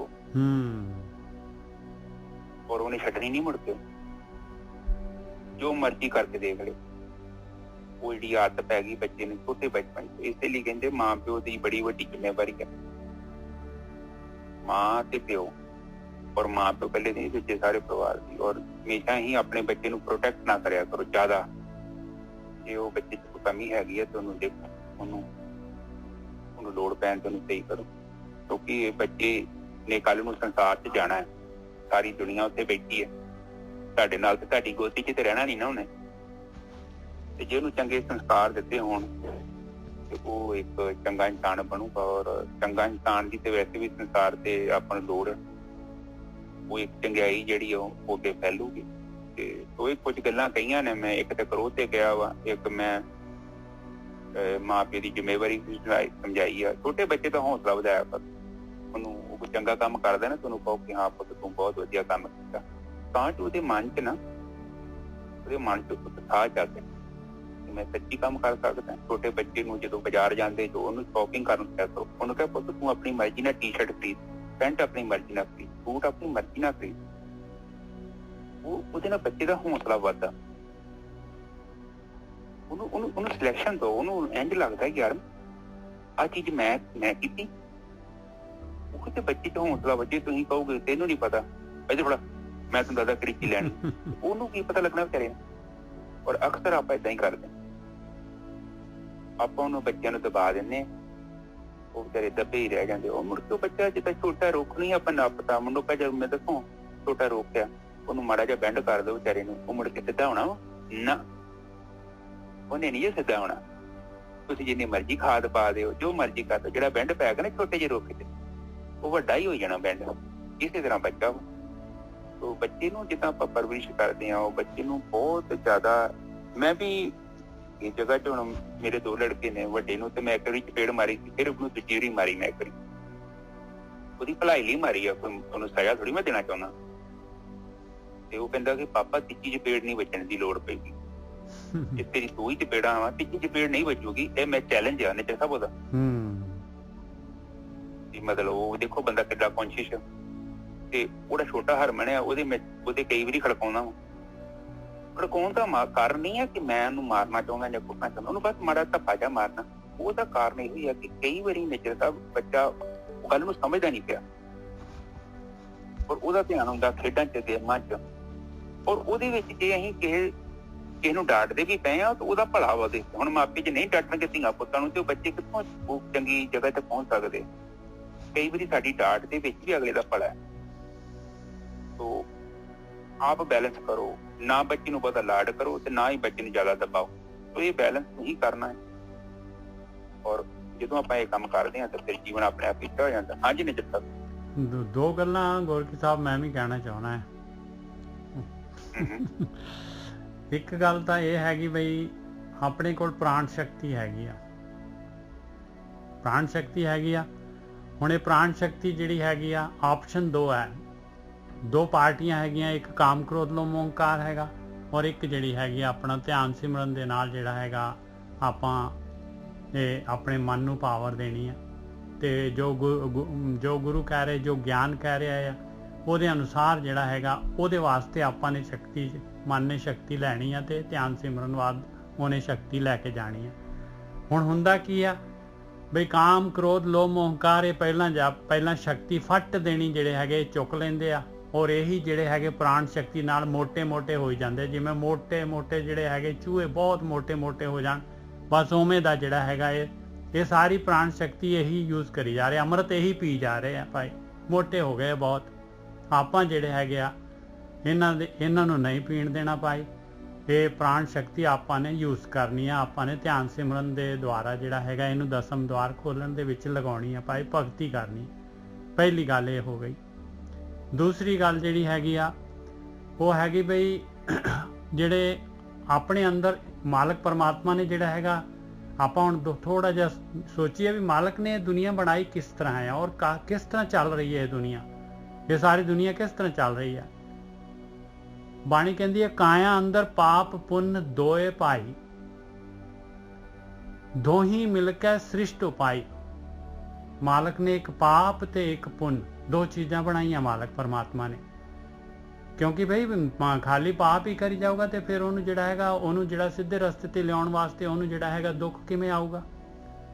ਤੇ ਫਿਰ ਪੁੰਨ ਜੇ ਪੁੰਨ ਨਹੀਂ ਕਰੂਗਾ ਤੇ ਫਿਰ ਉਹਨੂੰ ਜਿਹੜਾ ਖੁਸ਼ੀ ਕਿਵੇਂ ਆਊਗੀ ਦੁਨੀਆ ਦੇ ਵਿੱਚ। ਇਹ ਪਦਾਰਥ ਜਿਹੜੇ ਹੈਗੇ ਉੱਚਾ ਨੀਵਾਂ ਜਿਹੜਾ ਹੈਗਾ ਇਹ ਸਾਰੇ ਜਿਹੜੇ ਹੈਗੇ ਉਹਦੇ ਅੰਦਰ ਜਿਹੜਾ ਹੈਗਾ ਸੁਵਿਧਾਵਾਂ ਜਿਹੜੀਆਂ ਹੈਗੀਆਂ, ਖੁਸ਼ੀ ਖੇੜੇ ਜਿਹੜੇ ਹੈਗੇ ਉਹ ਕਿਵੇਂ ਆ ਜਾਣਗੇ। ਇਹ ਦੋਨੋਂ ਬਣਾਤੇ ਮਾਲਕ ਨੇ, ਦੋ ਬਣਾ ਕੇ ਸ੍ਰਿਸ਼ਟੀ ਸਾਰੀ ਦੀ ਸਾਰੀ ਦੋ ਵਿੱਚ ਪੈਦਾ ਕਰ ਦਿੱਤੀ ਹੈ।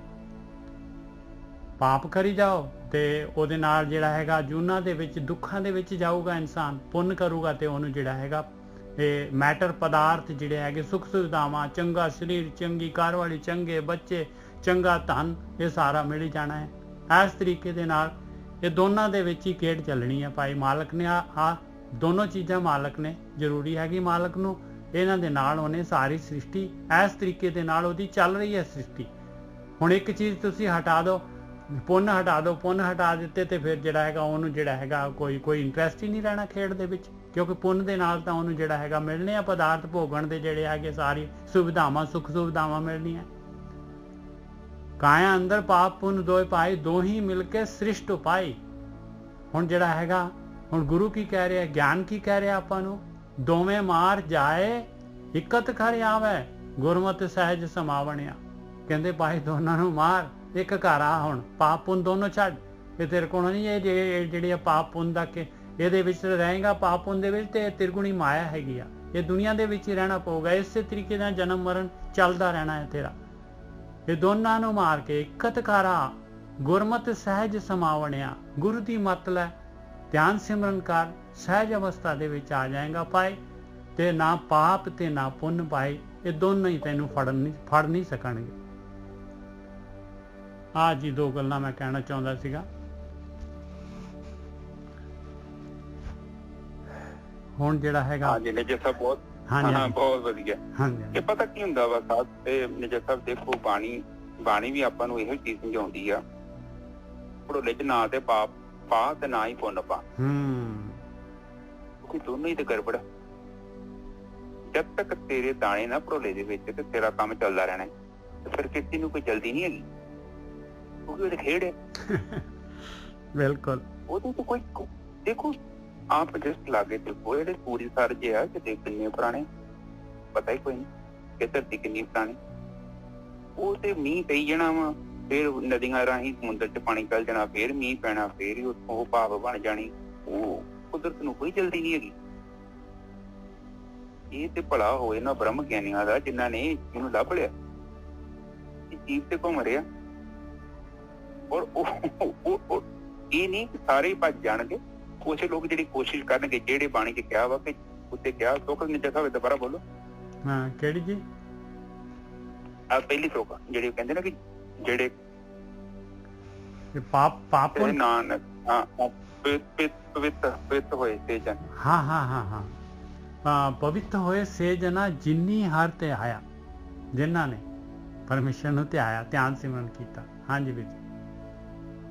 ਹਾਂ, ਕਹਿੰਦੇ ਕਿ ਜਿਹੜਾ ਵੀ ਉਹ ਹਰ ਨੂੰ ਧਿਆਏਗਾ ਉਹ ਪਵਿੱਤਰ ਹੋ ਜਾਊਗਾ। ਪਵਿੱਤਰ ਹੋ ਜੂ ਦਾ ਮਤਲਬ ਕਿ ਉਹਦਾ ਜਿਹੜਾ ਭੜੋਲਾ ਨਾ ਦਾਣੇ ਵਾਲਾ ਉਹ ਨਸ਼ਟ ਹੋ ਜੂ। ਜਦ ਤੱਕ ਭੜੋਲਾ ਹੈਗਾ ਨਾ, ਭੜੋਲੇ ਦਾ ਮਤਲਬ ਹੈਗਾ ਕਾਰਨ ਸਰੀਰ। ਹਾਂ, ਭੜੋਲਾ। ਹਾਂ, ਔਰ ਭੜੋਲਾ ਜਦ ਤੱਕ ਹੈਗਾ ਤੇ ਦਾਣੇ ਉੱਤੇ ਇਕੱਠੇ ਹੋਣੇ ਨੇ ਜੈਸਾ ਪਾਪ ਪੁੰਨ ਦੇ ਦਾਣੇ। ਉਹ ਫਿਰ ਦਾਣੇ ਕੜਕੜ ਖਾਈ ਜਾਓ, ਮੈਂ ਆਪਣੇ ਖਾਈ ਜਾਊਂ, ਤੁਸੀਂ ਆਪਣੇ ਕੜਕੜ ਖਾਈ ਜਾਓ। ਤਾਂ ਆਪਾਂ ਕੋਸ਼ਿਸ਼ ਕਰੀਏ ਕਿ ਭਗਤੀ ਕੀ ਆਪਾਂ ਨੂੰ ਕਹਿਣਾ ਚਾਹੁੰਦੀ ਹੈ, ਬਾਣੀ ਕੀ ਕਹਿੰਦੀ ਹੈ। ਬਾਣੀ ਸੁਣੀ, ਬਾਣੀ ਤੇ ਉਹ ਕਹਿੰਦੀ ਤੂੰ ਭੜੋਲੇ ਨੂੰ ਖਤਮ ਕਰ, ਦਾਣਿਆਂ ਦੀ ਟੈਨਸ਼ਨ ਨਾ ਲੈ। ਜਦੋਂ ਭੜੋਲਾ ਖਤਮ ਹੋ ਗਿਆ ਫਿਰ ਦਾਣੇ ਕਿੱਥੋਂ ਰੱਖੂਗਾ? ਬਸ ਕੋਈ ਵੀ ਫਿਰ ਪਾਪ ਤੋਂ ਪੁੰਨ ਤੋਂ ਅੱਗੇ ਲੰਘ ਗਿਆ। ਤੇਰੀ ਸੁਰਤੀ ਕਿੱਥੇ ਆ ਗਈ? ਆਤਮਾ ਚ ਆ ਗਈ। ਆਤਮਾ ਦੇ ਵਿੱਚ ਤੇ ਕਾਲ ਨਹੀਂ ਜਾ ਸਕਦਾ, ਇਹ ਤੇ ਪਾਪ ਪੁੰਨ ਵੀ ਨਹੀਂ ਉੱਥੇ ਜਾਂਦੇ। ਇਸੇ ਕੇ ਲਈ ਕਹਿੰਦੇ ਕਿ ਬ੍ਰਹਮ ਗਿਆਨੀ ਹੈ ਜਿਉਂਦਾ ਹੀ ਮੁਕਤ ਹੋ ਜਾਂਦਾ, ਕਿਉਂਕਿ ਉਹਨੇ ਭੜੋਲਾ ਹੀ ਖਤਮ ਕਰਤਾ। ਕਾਰਨ ਸਰੀਰ ਹੀ ਨਹੀਂ ਹੈਗਾ। ਜਦੋਂ ਕਾਰਨ ਸਰੀਰ ਚ ਕੁਛ ਨਹੀਂ ਹੈਗਾ ਤੇ ਚਿੱਤ ਵੀ ਕੀ ਕਰੂਗਾ? ਚਿੱਤ ਨਿਰਮਲ ਹੋ ਜਾਣਾ, ਚਿੱਤ ਬਿਲਕੁਲ ਸ਼ਾਂਤ ਹੋ ਜਾਣਾ। ਜਦੋਂ ਚਿੱਤ ਸ਼ਾਂਤ ਹੋ ਗਿਆ ਤੇ ਮਨ ਨੇ ਵਿਚਾਰੇ ਨਹੀਂ ਕਰਨਾ, ਮਨ ਵੀ ਸ਼ਾਂਤ ਹੋ ਗਿਆ। ਮਨ ਸ਼ਾਂਤ ਹੋ ਗਿਆ ਤੇ ਇੰਦਰੀਆਂ ਆਪੇ ਸ਼ਾਂਤ ਹੋ ਗਈਆਂ ਨੇ ਚਿੱਤ। ਬਿਲਕੁਲ। ਤੇ ਫਿਰ ਆਪੇ ਸਭ ਕੁਝ ਸੈੱਟ ਹੋ ਜਾਣਾ ਵਾ। ਪਰ ਸੈੱਟ ਕਰਨ ਦਾ ਇੱਕੋ ਤਰੀਕਾ ਹੈ, ਮੂਤ ਪਲੀਤੀ ਕੱਪੜ ਹੋਈਏ ਦਈਏ ਸਾਬਣ ਲਈਏ ਧੋਏ, ਭਰੀਏ ਮਤ ਪਾਪਾਂ ਕੇ ਸੰਗ ਉਹ ਤੋਪੇ ਨਾਮ ਹੈ ਕਿ ਸੰਗ ਆਓ ਧੋਵੇ ਨਾਲ। ਹਾਂ, ਨਾਮ ਦਾ ਮਤਲਬ ਭਗਤੀ ਕਰਨੀ ਹੈ। ਇਹ ਨਹੀਂ ਕਿ ਪਾਠ ਪੜ੍ਹ ਕੇ ਆਪਾਂ ਬੋਲੀ ਜਾਣਾ ਤੇ ਮੁੜ ਕੇ ਫਿਰ ਉਹਨੂੰ ਸਮਝਣਾ ਹੀ ਨਹੀਂ। ਬਾਣੀ ਕੀ ਕਹਿਣ ਦੀ? ਬਾਣੀ ਤੇ ਕਹਿੰਦੀ ਹੈ ਕਿ 3 ਚੀਜ਼ਾਂ ਹੈਗੀਆਂ, ਗਿਆਨ, ਕਰਮ। ਹੁਣ ਗਿਆਨ ਤੇ ਭਗਤੀ ਕਰਨੀ ਹੈ ਤੇ ਭਗਤੀ ਦੇ ਨਾਲ ਸਾਨੂੰ ਗਿਆਨ ਦੀ ਪ੍ਰਾਪਤੀ ਹੋਣੀ ਹੈ। ਜਦੋਂ ਗਿਆਨ ਪ੍ਰਾਪਤ ਹੋ ਗਿਆ ਤੇ ਕਰਮ ਫਿਰ ਅਸੀਂ ਸੋਚਣ ਡੈ ਪੈਂਦੇ ਹਾਂ। ਫਿਰ ਪਤਾ ਕੀ ਕਰਦੇ ਹਾਂ? ਫਿਰ ਹਾਲ ਤੇ ਆਪਾਂ ਨੂੰ ਪਤਾ ਹੀ ਨਹੀਂ। ਆਪਾਂ ਘਰੋਂ ਗੱਡੀ ਕੱਢ ਲੈਂਦੇ, ਚੱਲ ਪੈਂਦੇ ਤੇ 2 ਕਿਲੋਮੀਟਰ ਜਾ ਕੇ ਗੱਡੀ ਬੰਦ ਹੋ ਜਾਂਦੀ ਤੇ ਫਿਰ ਕਹੀਦਾ ਤੇਲ ਨਹੀਂ ਹੈਗਾ ਗੱਡੀ। ਤੇ ਗਿਆਨ ਫਿਰ ਕਹਿੰਦਾ ਕਿ ਚਰਨਜੀਤ ਤੇਰੀ ਮੰਜ਼ਿਲ ਕੀ ਹੈ, ਤੂੰ ਜਾਣਾ ਕਿੱਥੇ ਹੈ? ਕੀ ਤੇਰੇ ਟੈਂਕ 'ਚ ਨਾ ਤੇਲ ਹੈਗਾ? ਤੇਰੇ ਕੋਲ ਰੋਟੀ ਪਾਣੀ ਹੈਗਾ, ਸਮਾਨ ਇੰਨਾ, ਤੇਰੇ ਕੋਲ ਇੰਨੇ ਪੈਸੇ ਹੈਗੇ? ਇਹ ਗਿਆਨ ਦੀਆਂ ਗੱਲਾਂ ਨੇ। ਤੇ ਮਨ ਤੇ ਕਹਿੰਦਾ ਬਹਿ ਜਾ ਗੱਡੀ 'ਚ ਤੁਰ ਪਾ। ਉਹ ਤੇ ਵਿਚਾਰ ਕਰਦਾ ਹੀ ਨਹੀਂ, ਉਹ ਤੇ ਸੋਚਦਾ ਹੀ ਨਹੀਂ ਕਿਤੇ ਪਹੁੰਚਣਾ ਕਦੋਂ, ਤੁਰ ਪਾ ਬਸ। ਪਰ ਗਿਆਨ ਕਹਿੰਦਾ ਨਹੀਂ, ਪਹਿਲਾਂ ਮੈਂ ਦੇਖਾਂਗਾ ਉਹ ਚੀਜ਼ ਦੀ ਸੱਚੀ ਮੈਨੂੰ ਲੋੜ ਹੈਗੀ ਆ। ਕਿਤੇ ਇਹ ਤੇ ਨਹੀਂ ਮਨ ਜਿਹੜਾ ਹਉਮੈ ਦੀ ਪੂਰਤੀ ਦੇ ਲਈ ਗਲਤ ਚੀਜ਼ ਮੰਗ ਰਿਹਾ। ਪਰ ਹੋ ਸਕਦਾ ਕਿ ਮਨ ਮੈਨੂੰ ਕਹੇ ਕਿ ਹੋ ਸਕਦਾ ਉਸ ਚੀਜ਼ ਨੂੰ ਪ੍ਰਾਪਤ ਕਰਨ ਦੇ ਲਈ ਮੈਨੂੰ ਚੋਰੀ ਕਰਨੀ ਪਵੇ ਜਾਂ ਕੋਈ ਮਾੜਾ ਕਰਮ ਕਰਨਾ ਪਏ। ਮੇਰੇ ਕੋਲ ਤੇ ਪੈਸੇ ਨਹੀਂ ਹੈਗੇ, ਪੈਸੇ ਕਿੱਥੋਂ ਆਉਣੇ? ਮਨ ਜਦੋਂ ਕਰਦਾ ਇੱਛਾ, ਔਰ ਦੇਖੋ ਬੁੱਧੀ ਨੂੰ ਭ੍ਰਿਸ਼ਟ ਕਰ ਦਿੰਦਾ। ਉਹ ਕਹਿੰਦਾ ਚੋਰੀ ਵੀ ਕਰ ਲਾ, ਰਿਸ਼ਵਤ ਲੈ ਲਾ। ਉਹ ਕਹਿੰਦਾ ਪੈਸੇ ਦੀ ਪੈਲੀ ਖੋਲਾ, ਭਰਾ ਦੀ ਪੈਲੀ ਖੋਲਾ, ਛੋਟਾ ਭਰਾ ਇਹਨੂੰ ਕਿਹੜਾ ਪਤਾ ਲੱਗਦਾ? ਸੋ ਇਹ ਗੱਲਾਂ ਬੜੀਆਂ ਜ਼ਰੂਰੀ ਨੇ ਯਾਰ, ਇਹ ਗੱਲਾਂ ਜਿਹੜੀਆਂ ਨੇ ਵਿਚਾਰ ਕਰਨ ਵਾਲੀਆਂ। ਹਾਂਜੀ ਨਿਜਾ ਸਾਹਿਬ ਅੱਗੇ ਚਲੀ। ਹਰ ਧਿਆਇਆ ਪਵਿੱਤ ਹੋਏ ਗੁਰਮੁਖ ਜਿਨੇ ਧਿਆਇਆ। ਦੇਖੋ ਪਰਮਾਤਮਾ ਨੂੰ ਧਿਆਨ ਕਰਨਾ ਹੈ, ਪਰਮਾਤਮਾ ਦਾ, ਔਰ ਗੁਰੂ ਦੇ ਰਾਹੀਂ ਕਰਨਾ ਹੈ, ਬ੍ਰਹਮ ਗਿਆਨ ਦੇ ਰਾਹੀਂ ਕਰਨਾ ਹੈ।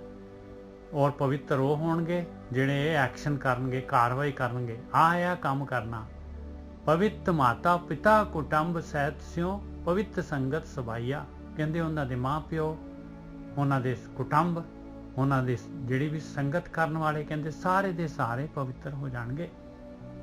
ਕਹਿੰਦੇ ਪਵਿੱਤ, ਸੁਣਦੇ ਪਵਿੱਤ, ਸੇ ਪਵਿੱਤ ਜਿਨੀ ਮਨ ਵਸਾਇਆ। ਔਰ ਇਹ ਧਿਆਨ ਸਿਮਰਨ, ਇਹ ਨਾਮ ਅਭਿਆਸ, ਇਹ ਭਾਈ ਭਗਤੀ ਐਸੀ ਹੈ ਜਿਹੜਾ ਇਹ ਕਹੂਗਾ ਵੀ ਤੇ ਸੁਣੂਗਾ ਵੀ। ਜਿਹਦੇ ਅੰਦਰ ਜਿਹੜਾ ਕਹੂਗਾ ਤੇ ਉਹਦੇ ਅੰਦਰ ਜਿਹੜਾ ਹੈਗਾ ਕਹਿਣ ਦੇ ਨਾਲ ਜਿਹੜਾ ਹੈਗਾ ਸੁਖ ਹੈ ਨਹੀਂ, ਥੋੜੇ ਸਮੇਂ 'ਚ ਜਿਹੜਾ ਸੁਣ ਲੱਗ ਜਾਣਾ ਉਹਨੂੰ ਅੰਦਰੋਂ ਜਿਹੜਾ ਹੈਗਾ ਸ਼ਬਦ। ਸੇ ਪਵਿੱਤ ਜਿਨੀ ਮਨ ਵਸਾਇਆ। ਔਰ ਪਵਿੱਤਰ ਉਹ ਹੋਣਗੇ ਜਿਨ੍ਹਾਂ ਦੇ ਮਨ ਦੇ ਵਿੱਚ ਵਸ ਜਾਏਗਾ। ਇਸ ਤਰੀਕੇ ਦੇ ਨਾਲ ਉਹ ਮਾਲਕ ਪਰਮਾਤਮਾ ਨੇ ਜਿਹੜਾ ਹੈਗਾ ਮਨ ਦੇ ਵਿੱਚ ਵਸ ਜਾਣਾ, ਉਹਦੇ ਧਿਆਨ ਨੇ ਵਸ ਜਾਣਾ ਮਨ ਦੇ ਵਿੱਚ, ਉਹਦੇ ਵੱਲ ਨੂੰ ਧਿਆਨ ਲੱਗ ਜਾਣਾ ਤੇ ਆਟੋਮੈਟਿਕਲੀ ਜਿਹੜਾ ਹੈਗਾ ਇਹ ਕਾਮ ਕ੍ਰੋਧ ਲੋਭ ਮੋਹ ਹੰਕਾਰ ਜਿਹੜੇ ਹੈਗੇ ਵਿਚਾਰ ਜਿਹੜੇ ਹੈਗੇ ਫੀਲਡ ਜਿਹੜੀ ਹੈਗੀ ਆਪਣੇ ਆਪ ਜਿਹੜੀ ਹੈਗੀ ਹੌਲੀ ਹੌਲੀ ਫੇਂਟ ਹੋਈ ਜਾਣੀ ਹੈ, ਧੂਮਿਲ ਹੋ ਜਾਣੀ ਹੈ। ਕਹੇ ਨਾਨਕ ਸੇ ਪਵਿੱਤ ਜਿਨੀ ਗੁਰਮੁਖਿ ਹਰ ਹਰ ਤੇ ਆਇਆ। ਆਖਰੀ ਦੇ ਵਿੱਚ ਫਿਰ ਮਹਾਰਾਜ ਕਹਿ ਰਹੇ ਭਾਈ ਪਵਿੱਤਰ ਉਹੀ ਹੋਣਗੇ ਜਿਨ੍ਹਾਂ ਨੇ ਗੁਰੂ ਦੀ ਰਾਹੀਂ ਪਰਮੇਸ਼ਰ ਦਾ ਧਿਆਨ ਕੀਤਾ, ਨਾਮ ਅਭਿਆਸ ਕੀਤਾ, ਧਿਆਨ ਸਿਮਰਨ ਕੀਤਾ, ਸਿਮਰਨ ਮਤਲਬ ਸਮਰਨ ਕੀਤਾ, ਉਹ ਪਵਿੱਤਰ ਹੋਣਗੇ ਭਾਈ। ਹਾਂਜੀ ਵੀਰ ਜੀ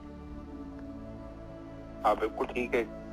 ਅਗਲੀ ਤੁਕ ਬੋਲਦੇ ਨੇ ਜਿਸ ਹਰ ਤੇ ਆਇਆ ਪਵਿੱਤ ਹੋਏ ਗੁਰਮੁਖੀ ਜਿਨੀ ਤੇ ਆਇਆ, ਗੁਰੂ ਦੇ ਰਾਹੀਂ ਜਿਨ੍ਹਾਂ ਨੇ ਤੇ ਆਇਆ। ਠੀਕ ਹੈ ਜੀ, ਕਹਿੰਦੇ ਜਿਨ੍ਹਾਂ ਤੇ ਆਇਆ ਉਹ ਪਵਿੱਤਰ ਹੋਣਗੇ। ਕਹਿਣ ਤੋਂ ਭਾਵ ਜੇ ਤੁਸੀਂ ਧਿਆਨ ਸਿਮਰਨ ਕਰੋਗੇ ਤੇ ਤੁਹਾਨੂੰ ਸਮਾਧੀ ਮਿਲਣੀ ਆ। ਮੈਂ ਧਿਆਨ ਸਿਮਰਨ ਕਰੂੰਗਾ ਤੇ ਮੈਨੂੰ ਸਮਾਧੀ ਮਿਲੂਗੀ। ਜਿੰਨਾ ਚਿਰ ਤੱਕ ਆਪਾਂ ਸਮਾਧੀ 'ਚ ਪ੍ਰਵੇਸ਼ ਨਹੀਂ ਕਰਦੇ ਉਹਨਾਂ ਚਿਰ ਤੱਕ ਇਹ ਲੜੀ ਸਟਾਪ ਨਹੀਂ ਹੋਣੀ। ਜਿੱਥੇ ਮਰਜੀ ਆਪਾਂ ਬਾਹਰਲੀ ਕਰਮ ਕਰਦੇ ਆ ਨਾ, ਕਰਮ ਜਿਹੜੇ ਕਰਦੇ ਆ ਉਹ ਉਸ ਸੰਸਕਾਰਾਂ ਨੂੰ ਪੈਦਾ ਕਰਦੇ ਨੇ। ਉਪਲੋਡੇ 'ਚ ਦਾਣੇ ਨੇ ਚੰਗੇ ਤੇ ਮਾੜੇ। ਜਦੋਂ ਆਪਾਂ ਧਿਆਉਂਦੇ ਆ, ਧਿਆਉਣ ਦਾ ਮਤਲਬ ਧਰਮ ਧਿਆਨ ਸਿਮਰਨ ਕਰਦੇ ਆ ਤੇ ਫਿਰ ਕੀ ਹੁੰਦਾ, ਸਾਨੂੰ ਪ੍ਰਮਾਤਮਾ ਕੀ ਕਰਦਾ, ਸਾਨੂੰ ਸਮਾਧੀ ਦਿੰਦਾ। ਸਭ ਤੋਂ ਪਹਿਲਾਂ ਸ਼ੁਰੂਆਤ ਹੁੰਦੀ ਨਿਰਵਿਚਾਰ ਸਮਾਧੀ ਦੀ।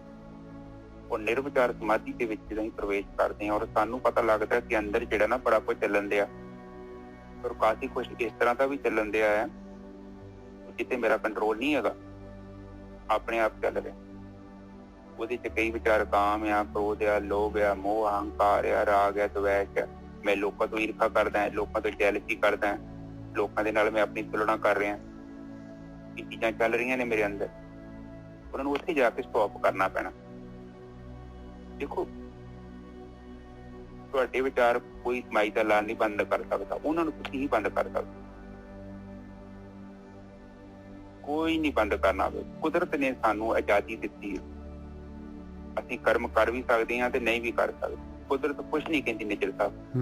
ਕੁਦਰਤ ਸਾਡੀ ਸਪੋਰਟ ਕਰੂਗੀ। ਜੇ ਮੈਂ ਲੜਨ ਗਿਆ ਨਾ, ਮੇਰੀ ਮਦਦ ਕਰਨੀ ਉਹਨੇ। ਦੇਖੋ ਪ੍ਰਕਿਰਤੀ ਜਿਹੜੀ ਹੈ ਨਾ, ਪ੍ਰਕਿਰਤੀ ਕੀ ਕਰਦੀ ਆ, ਪ੍ਰਕਿਰਤੀ ਸਾਨੂੰ ਭੋਗ ਵੀ ਦਿੰਦੀ ਹੈ ਤੇ ਮੁਕਤ ਵੀ ਕਰਦੀ ਹੈ ਨਿਜਰ ਸਾਹਿਬ। ਬਿਲਕੁਲ। ਇਹ ਮੇਰੇ ਜਾਂ ਤੁਹਾਡੇ ਦਾ ਤਾਂ ਕੰਮ ਮਸਲੇ ਦਾ ਇਹ ਛੋਟਾ ਕੰਮ ਥੋੜੀ ਹੈਗਾ, ਤਾਂ ਬਹੁਤ ਵੱਡਾ ਕੰਮ ਹੈ। ਪਰ ਇਹ ਹੈ ਕਿ ਮੈਂ ਜਿਹੜਾ ਆਪਣਾ ਕੰਮ ਫਿਰ ਤੋਂ ਕਰਾ ਰਿਹਾ। ਜਦੋਂ ਮੈਂ ਚੰਗਾ ਬਣਨ ਦੀ ਕੋਸ਼ਿਸ਼ ਕੀਤੀ ਨਾ ਤੇ ਚੰਗੀ એનર્ਜੀ ਮੇਰੇ ਕੋਲ ਆ ਜਾਣੀ ਹੈ, ਤੇ ਜੇ ਮੈਂ ਬੁਰਾ ਬਣਨ ਦੀ ਕੋਸ਼ਿਸ਼ ਕੀਤੀ ਤੇ ਬੁਰੀ એનર્ਜੀ ਮੇਰੇ ਕੋਲ ਆ ਜਾਣੀ। ਪਰ ਉਸ ਟਾਈਮ ਤੇ ਮੈਂ ਆਵਾਜ਼ ਕਿਹਨੂੰ ਮਾਰ ਰਿਹਾ, ਇਹ ਬੜਾ ਵੱਡਾ ਮਹੱਤਵਪੂਰਨ ਹੈ ਕੰਮ।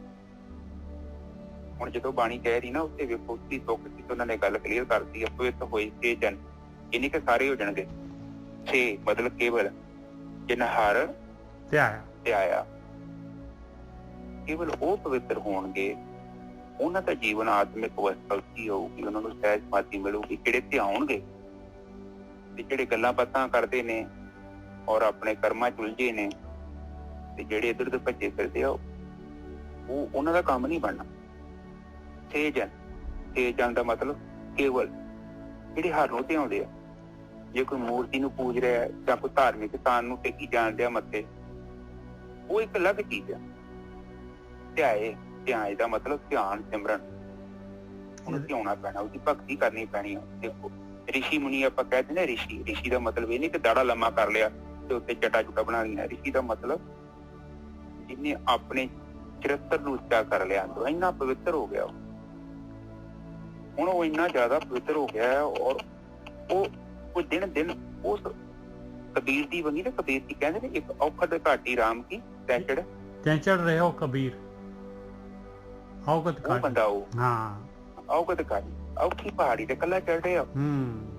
ਬੜਾ ਰੌਲਾ ਪਾਉਂਦੇ ਆ ਉਹ ਚਰਨਜੀਤ ਰਿਸ਼ਵਤ ਲੈ ਲੈ, 2 ਮਿੰਟ ਦਾ ਕੰਮ ਹੀ ਸੈਨ ਕਰਦੇ ਮਾੜੇ ਜੇ, ਆਜਾ ਲੈ ਜਾ ਤੂੰ ਪੈਸੇ। ਪਰ ਚਰਨਜੀਤ ਕਹਿੰਦਾ ਕਿ ਨਹੀਂ, ਜੇ ਮੈਂ ਸੈਨ ਕਰਤੇ ਤੇ ਮੈਂ ਪਹਾੜ ਦੀ ਯਾਤਰਾ ਨਹੀਂ ਕਰੂੰਗਾ, ਮੈਂ ਥੱਲੇ ਨੂੰ ਆ ਜਾਊਂਗਾ। ਇੱਥੇ ਤੇ ਫੈਸਲਾ ਹੈ, ਇਹੋ ਤੇ ਜੀਵਨ ਹੈ। ਕ੍ਰੋਧ ਆ ਗਿਆ, ਬਾਣੀ ਤੇ ਕਹਿੰਦੀ ਦੇਖ ਕੇ ਡਿੱਠ ਕਰ ਦੇ। ਬਿਲਕੁਲ ਸਹੀ ਗੱਲ ਹੈ। ਬਾਣੀ ਕਹਿੰਦੀ ਕਿ ਲੜ, ਜਾ ਕੇ ਲੜ। ਬਾਣੀ ਕਹਿੰਦੀ ਦੇਖ ਕੇ ਡਿੱਠ ਕਰ। ਅੰਡੇ ਠਕਰ ਪਾਣੀ ਆਪਾਂ ਹੁਣ ਅਖਬਾਰ ਨਹੀਂ ਅਰਦਾਸ ਕਰਦੇ ਹਾਂ ਤੇ ਅਰਦਾਸ ਲਿਖਿਆ ਹੀ ਹੈ, ਨਿੱਜਾ ਸਾਹਿਬ ਕਹਿੰਦੇ ਆ ਦੇਖ ਕੇ ਅੰਡੇ ਠਕਰ। ਮਤਲਬ ਤੇ ਇਹੋ ਹੀ ਆ ਕਿ ਸਾਹਮਣੇ ਹਾਲਾਤ ਪੈਦਾ ਹੋ ਗਏ ਨੇ, ਕ੍ਰੋਧ ਆ ਗਿਆ, ਪੱਕਾ ਕ੍ਰੋਧ ਕੀਤਾ ਜਾ ਸਕਦਾ। ਤੇ ਜੇ ਤੁਸੀਂ ਅਣਖੀ ਜੋ ਤੇ ਆਪਣੇ ਕ੍ਰੋਧ ਨੂੰ ਪੀ ਲਓ, ਉਹਨੂੰ ਕਹਦੇ ਕਿ ਹੁਣ ਨਹੀਂ ਕ੍ਰੋਧ ਕਰਨਾ, ਜੋ ਮਰਜ਼ੀ ਤੂੰ ਕਹਿ, ਪਹਿਲਾ ਜੀਵਨ ਬੀਤ ਗਿਆ ਹੋ ਗਿਆ, ਪਰ ਹੁਣ ਨਹੀਂ ਉਹ ਟਾਈਮ ਹੈ ਬਸ ਕਿ ਨਾ ਜਿਹੜਾ ਮੇਰਾ ਜੀਵਨ ਬੀਤ ਗਿਆ ਉਹਦੇ ਬਾਰੇ ਤੇ ਮੈਂ ਨਹੀਂ ਕੁਝ ਕਰ ਸਕਦਾ, ਪਰ ਹੁਣ ਜਿਹੜਾ ਮੇਰਾ ਸਮਾਂ ਮੇਰੇ ਹੱਥ 'ਚ ਹੈ, ਜਿਹੜਾ ਵਰਤਮਾਨ ਕਾਲ, ਕੋਈ ਤੁਹਾਡੇ ਕੋਲ ਜ਼ਿਆਦਾ ਟਾਈਮ ਨਹੀਂ। ਗੁਰੂ ਨਾਨਕ ਪਾਤਸ਼ਾਹ ਨੇ ਇੱਕੋ ਗੱਲ ਕਹੀ, ਹਮ ਆਦਮੀ ਹਾਂ ਇੱਕਦਮ ਹੀ। ਉਹ ਕਹਿੰਦੇ ਨਾ ਤੈਨੂੰ ਅੱਗੇ ਦਾ ਪਤਾ ਤੇ ਨਾ ਮੈਨੂੰ ਪਿੱਛੇ ਦਾ ਪਤਾ। ਆਹ ਜਿਹੜਾ ਦਮ ਹੈ ਮੇਰੇ ਹੱਥ 'ਚ, ਇਹਨੂੰ ਮੈਂ ਗਲਤ ਨਹੀਂ ਤਰੀਕੇ 'ਚ ਇਸਤੇਮਾਲ ਕਰ। ਔਰ ਸਾਡੇ ਕੋਲ ਵੀ ਇੱਕ ਛਾਣੀ ਆ, ਹੁਣ ਤੁਹਾਡੇ ਕੋਲ ਛਾਣ ਆ, ਕਿੰਨੇ ਸਰੀਰ 'ਚ ਤੁਸੀਂ 93 ਸਰੀਰ 'ਚ। ਇਹ ਸਮਾਂ ਤੁਹਾਡੇ ਹੱਥ ਆ, ਇਹ ਤੁਸੀਂ ਡਿਸੀਜਨ ਕੀਤਾ। ਆ ਸੰਗਤ ਸੁਣ ਰਹੇ, ਕਿਸੇ ਨੇ ਡਿਸੀਜਨ ਨਹੀਂ ਲਿਆ, ਤੁਹਾਡਾ ਆਪਣਾ ਡਿਸੀਜਨ। ਤੁਹਾਡੇ ਭੈਣ ਭਰਾ ਨੇ ਸੁਣਾ ਦਿੱਤਾ ਕਿ ਵੀ ਇਸ ਕਥਾ ਸੁਣੋ, ਆਪਾਂ ਇੱਥੇ ਵਿਚਾਰ ਕਰਦੇ ਹਾਂ, ਗੁਰਮੁਖਾਂ ਦੀ ਸੰਗਤ ਕਰਦੇ। ਇਹ ਜਿਹੜਾ ਇੱਕਦਮੀ ਵਾਲਾ ਫੈਸਲਾ ਇਹ ਤੁਸੀਂ ਕੀਤਾ। ਔਰ ਤੁਸੀਂ ਫਿਲਮ ਵੀ ਦੇਖ ਸਕਦੇ ਸੀ, ਗੱਪਾਂ ਮਾਰ ਸਕਦੇ ਸੀ, ਕਿ ਭੈਣ ਭਰਾ ਨੂੰ ਫੋਨ ਕਰਕੇ ਫਾਲਤੂ ਦੀ ਗੱਲ ਵੀ ਸੁਣ ਸਕਦੇ ਸੀ, ਪਰ ਤੁਸੀਂ ਉਹ ਕੰਮ ਨਹੀਂ ਕੀਤਾ। ਤੁਸੀਂ ਉਹਨੂੰ ਸਾਰਿਆਂ ਨੂੰ ਸਟਾਪ ਕਰਕੇ ਗੁਰੂ ਨਾਨਕ ਪਾਤਸ਼ਾਹ ਦੀ ਪਾਲਿਸੀ ਨੂੰ ਇੰਪਲੀਮੈਂਟ ਕੀਤਾ। ਹਮ ਆਦਮੀ ਹਾਂ ਇੱਕਦਮੀ, ਉਹਦਾ ਦਮ ਹੈ ਤੁਹਾਡਾ, ਤੁਸੀਂ ਇੱਥੇ ਕਥਾ ਚਲਾਤਾ। ਔਰ ਇਹ ਜਿਹੜਾ ਕਥਾ ਸੁਣ ਲਈ ਹੈ, ਤੁਹਾਡੇ ਦਿਮਾਗ 'ਚ ਵੜ ਗਈ ਹੈ, ਇਹਨੇ ਤੁਹਾਡੇ ਜੀਵਨ 'ਚ ਅਸਰ ਕਰਨਾ ਹੀ ਕਰਨਾ। ਨਿੱਜਾ ਸਾਹਿਬ ਬਿਲਕੁਲ ਸਹੀ ਗੱਲ ਹੈ, ਬਿਲਕੁਲ ਸਹੀ ਗੱਲ ਹੈ।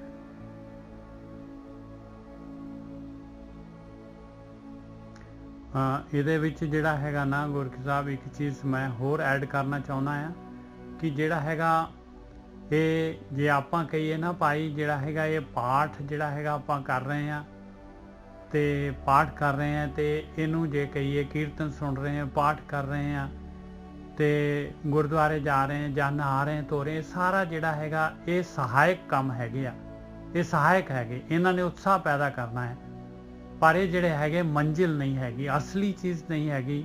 ਅਸਲੀ ਇਹਨਾਂ ਨੇ ਸਿਰਫ ਜਿਹੜਾ ਹੈਗਾ ਧਿਆਨ ਸਿਮਰਨ ਵਾਸਤੇ ਜਿਹੜਾ ਪ੍ਰੇਰਨਾ ਦੇਣੀ ਹੈ ਆਪਾਂ ਨੂੰ। ਜੇ ਆਪਾਂ ਨੇ ਧਿਆਨ ਸਿਮਰਨ ਕੀਤਾ ਹੀ ਨਹੀਂ ਤੇ ਸਾਰੇ ਦੇ ਸਾਰੇ ਜਿਹੜੇ ਹੈਗੇ ਕਰਮ ਕਾਂਡ ਹੋ ਜਾਣਗੇ। ਪੰਜਵੀਂ ਪਾਤਸ਼ਾਹੀ ਕਹਿ ਰਹੀ ਹੈ, ਭਾਈ ਮੈਂ ਨਹੀਂ ਕਹਿ ਰਿਹਾ, ਪਾਠ ਪੜ੍ਹਿਓ ਔਰ ਵੇਦ ਵਿਚਾਰਿਓ। ਦੇਖੋ ਵਿਚਾਰ ਆਪਾਂ ਹੁਣ ਵਿਚਾਰ ਕਰ ਰਹੇ ਹਾਂ, ਵੇਦ ਦੀ ਵਿਚਾਰ ਕਰ ਰਹੇ ਹਾਂ, ਗਿਆਨ ਦੀ ਵਿਚਾਰ ਕਰ ਰਹੇ ਹਾਂ। ਪਾਠ ਪੜ੍ਹਿਓ ਔਰ ਵੇਦ ਵਿਚਾਰਿਓ, ਨਿਵਲ ਭੁਯੰਗਮ ਸਾਧੇ। ਕਹਿੰਦੇ ਹੋਰ ਭਾਵੇਂ ਜੇ ਮਰਜ਼ੀ ਜੋਗ ਜਿਹੜੇ ਹੈਗੇ ਇੰਦੜੀਆਂ ਨੂੰ ਜਿਹੜਾ ਹੈਗਾ, ਹੋਰ ਜਿਹੜਾ ਉਹ ਰੇਚਕ ਕੁੰਭਕ ਪੂਰਕ ਜੇ ਮਰਜ਼ੀ ਕਰਮ ਕਰਕੇ ਦੇਖ ਲਓ। ਪੰਜ ਜਨਾਂ ਸੇ ਸੰਗ ਨਾ ਛੁਟਕਿਓ, ਅਧਿਕ ਅਹੰਗ ਬੁੱਧ ਬਾਧੇ।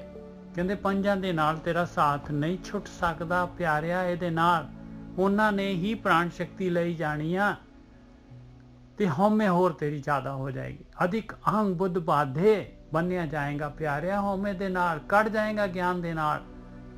ਪਿਆਰੇ ਇਨ ਬਿਦ ਮਿਲਣ ਨਾ ਜਾਈ, ਮੈਂ ਕੀਏ ਕਰਮ ਅਨੇਕਾ, ਹਾਰ ਪਰਿਓ ਸੁਆਮੀ ਕੇ ਦੁਆਰੇ, ਦੀਜੇ ਬੁੱਧ ਵਿਵੇਕਾ। ਰਹਾਓ ਕਹਿੰਦੇ ਇਸ ਤਰੀਕੇ ਦੇ ਨਾਲ ਨਹੀਂ ਪਾਈ, ਨਹੀਂ ਮਿਲਣ ਨਹੀਂ ਹੋਣਾ ਪਿਆਰਿਆ, ਇਸ ਤਰੀਕੇ ਦੇ ਨਾਲ ਨਹੀਂ ਧਿਆਉਣਾ ਪੈਣਾ ਆ ਭਾਈ, ਪਵਿੱਤਰ ਹੋਣਾ ਪੈਣਾ ਆ। ਪਵਿੱਤਰ ਉਹੀ ਹੋਣਗੇ ਜਿਹੜੇ ਧਿਆਉਣਗੇ। ਤੀਸਰੀ ਪਾਤਸ਼ਾਹੀ ਦੇਖ ਲਓ, ਬਿਲਕੁਲ ਆਹੀ ਗੱਲ ਕਰ ਰਹੀ ਹੈ।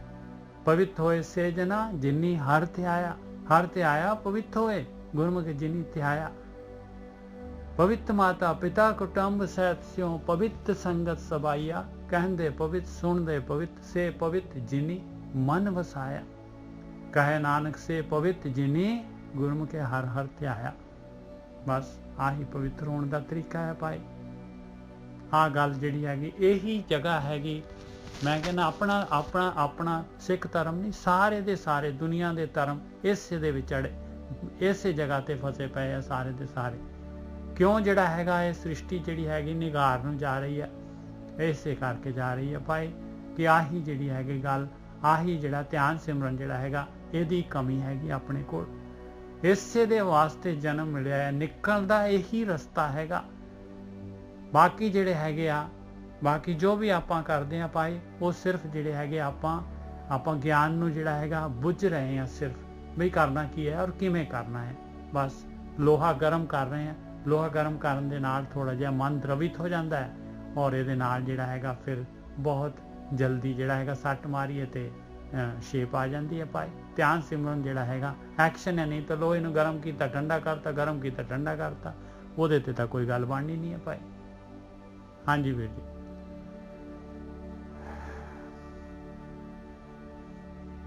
ਹਾਂਜੀ ਵਿਜੇ ਸਾਹਿਬ, ਅਗਲੀ ਤੁਕ ਬੋਲੋ। ਪਵਿੱਤ ਮਾਤਾ ਪਿਤਾ ਕੁਟੁੰਬ ਸਹਿਤ ਸਿਓ ਪਵਿੱਤ ਸੰਗਤ ਸਵਾਈਆ। ਸਾਰੇ ਪਵਿੱਤਰ ਹੋ ਜਾਣਗੇ ਭਾਈ ਜਿਹੜੇ ਧਿਆਉਣਗੇ ਉਹਨਾਂ ਦੀ ਸੰਗਤ। ਹਾਂ, ਜਿਹੜਾ ਬੰਦਾ ਇੱਕ ਧਿਆਉਂਦਾ ਨਾ, ਹਾਂ, ਪਰਮਾਤਮਾ ਇਕੱਲਾ ਨਹੀਂ ਆਉਂਦਾ, ਸਾਰੇ ਟੱਬਰ ਨੂੰ। ਹੁਣ ਵੇਖੋ ਮੇਰੇ ਘਰ ਦੇ 3-4 ਜੀ ਤੋਂ ਆ ਗਏ, ਇਹ ਫਰਕ ਆ। ਜਿੱਥੇ ਗੁਲਾਬ ਦਾ ਫੁੱਲ ਲੱਗਾ ਉਹਦੀ ਮਹਿਕ ਆਉਣੀ ਹੋਣੀ ਆ। ਹੁਣ ਮੈਂ ਕਈ ਵੇਖਦਾ ਵਾ ਕਿ ਇੱਕ ਘਰ ਦੇ 3-3 ਜੀ ਵੀ ਸਾਧਨਾ ਕਰ ਰਹੇ ਨੇ, ਤੇ ਉਹਦਾ ਕਾਰਨ ਇਹੋ ਹੀ ਆ ਕਿ ਬਾਣੀ ਸਹੀ ਕਿਹਾ।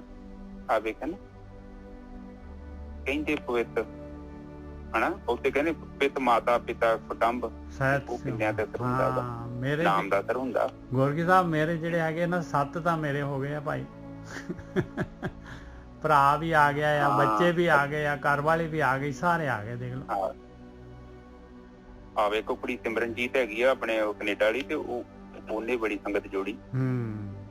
ਔਰ ਉਹ ਮੈਂ ਹੈਰਾਨ ਹੁੰਦਾ ਵਾ, ਮੈਂ ਕਿਹਾ ਤੁਹਾਡੇ ਤੁਸੀਂ ਤਾਂ ਆਪਣਾ ਪਰਿਵਾਰ ਸਾਰਾ ਲੈ ਆਂਦਾ ਹਨਾ, ਉਹਨਾਂ ਦਾ ਸਾਰਾ ਪਰਿਵਾਰ ਆ ਗਿਆ।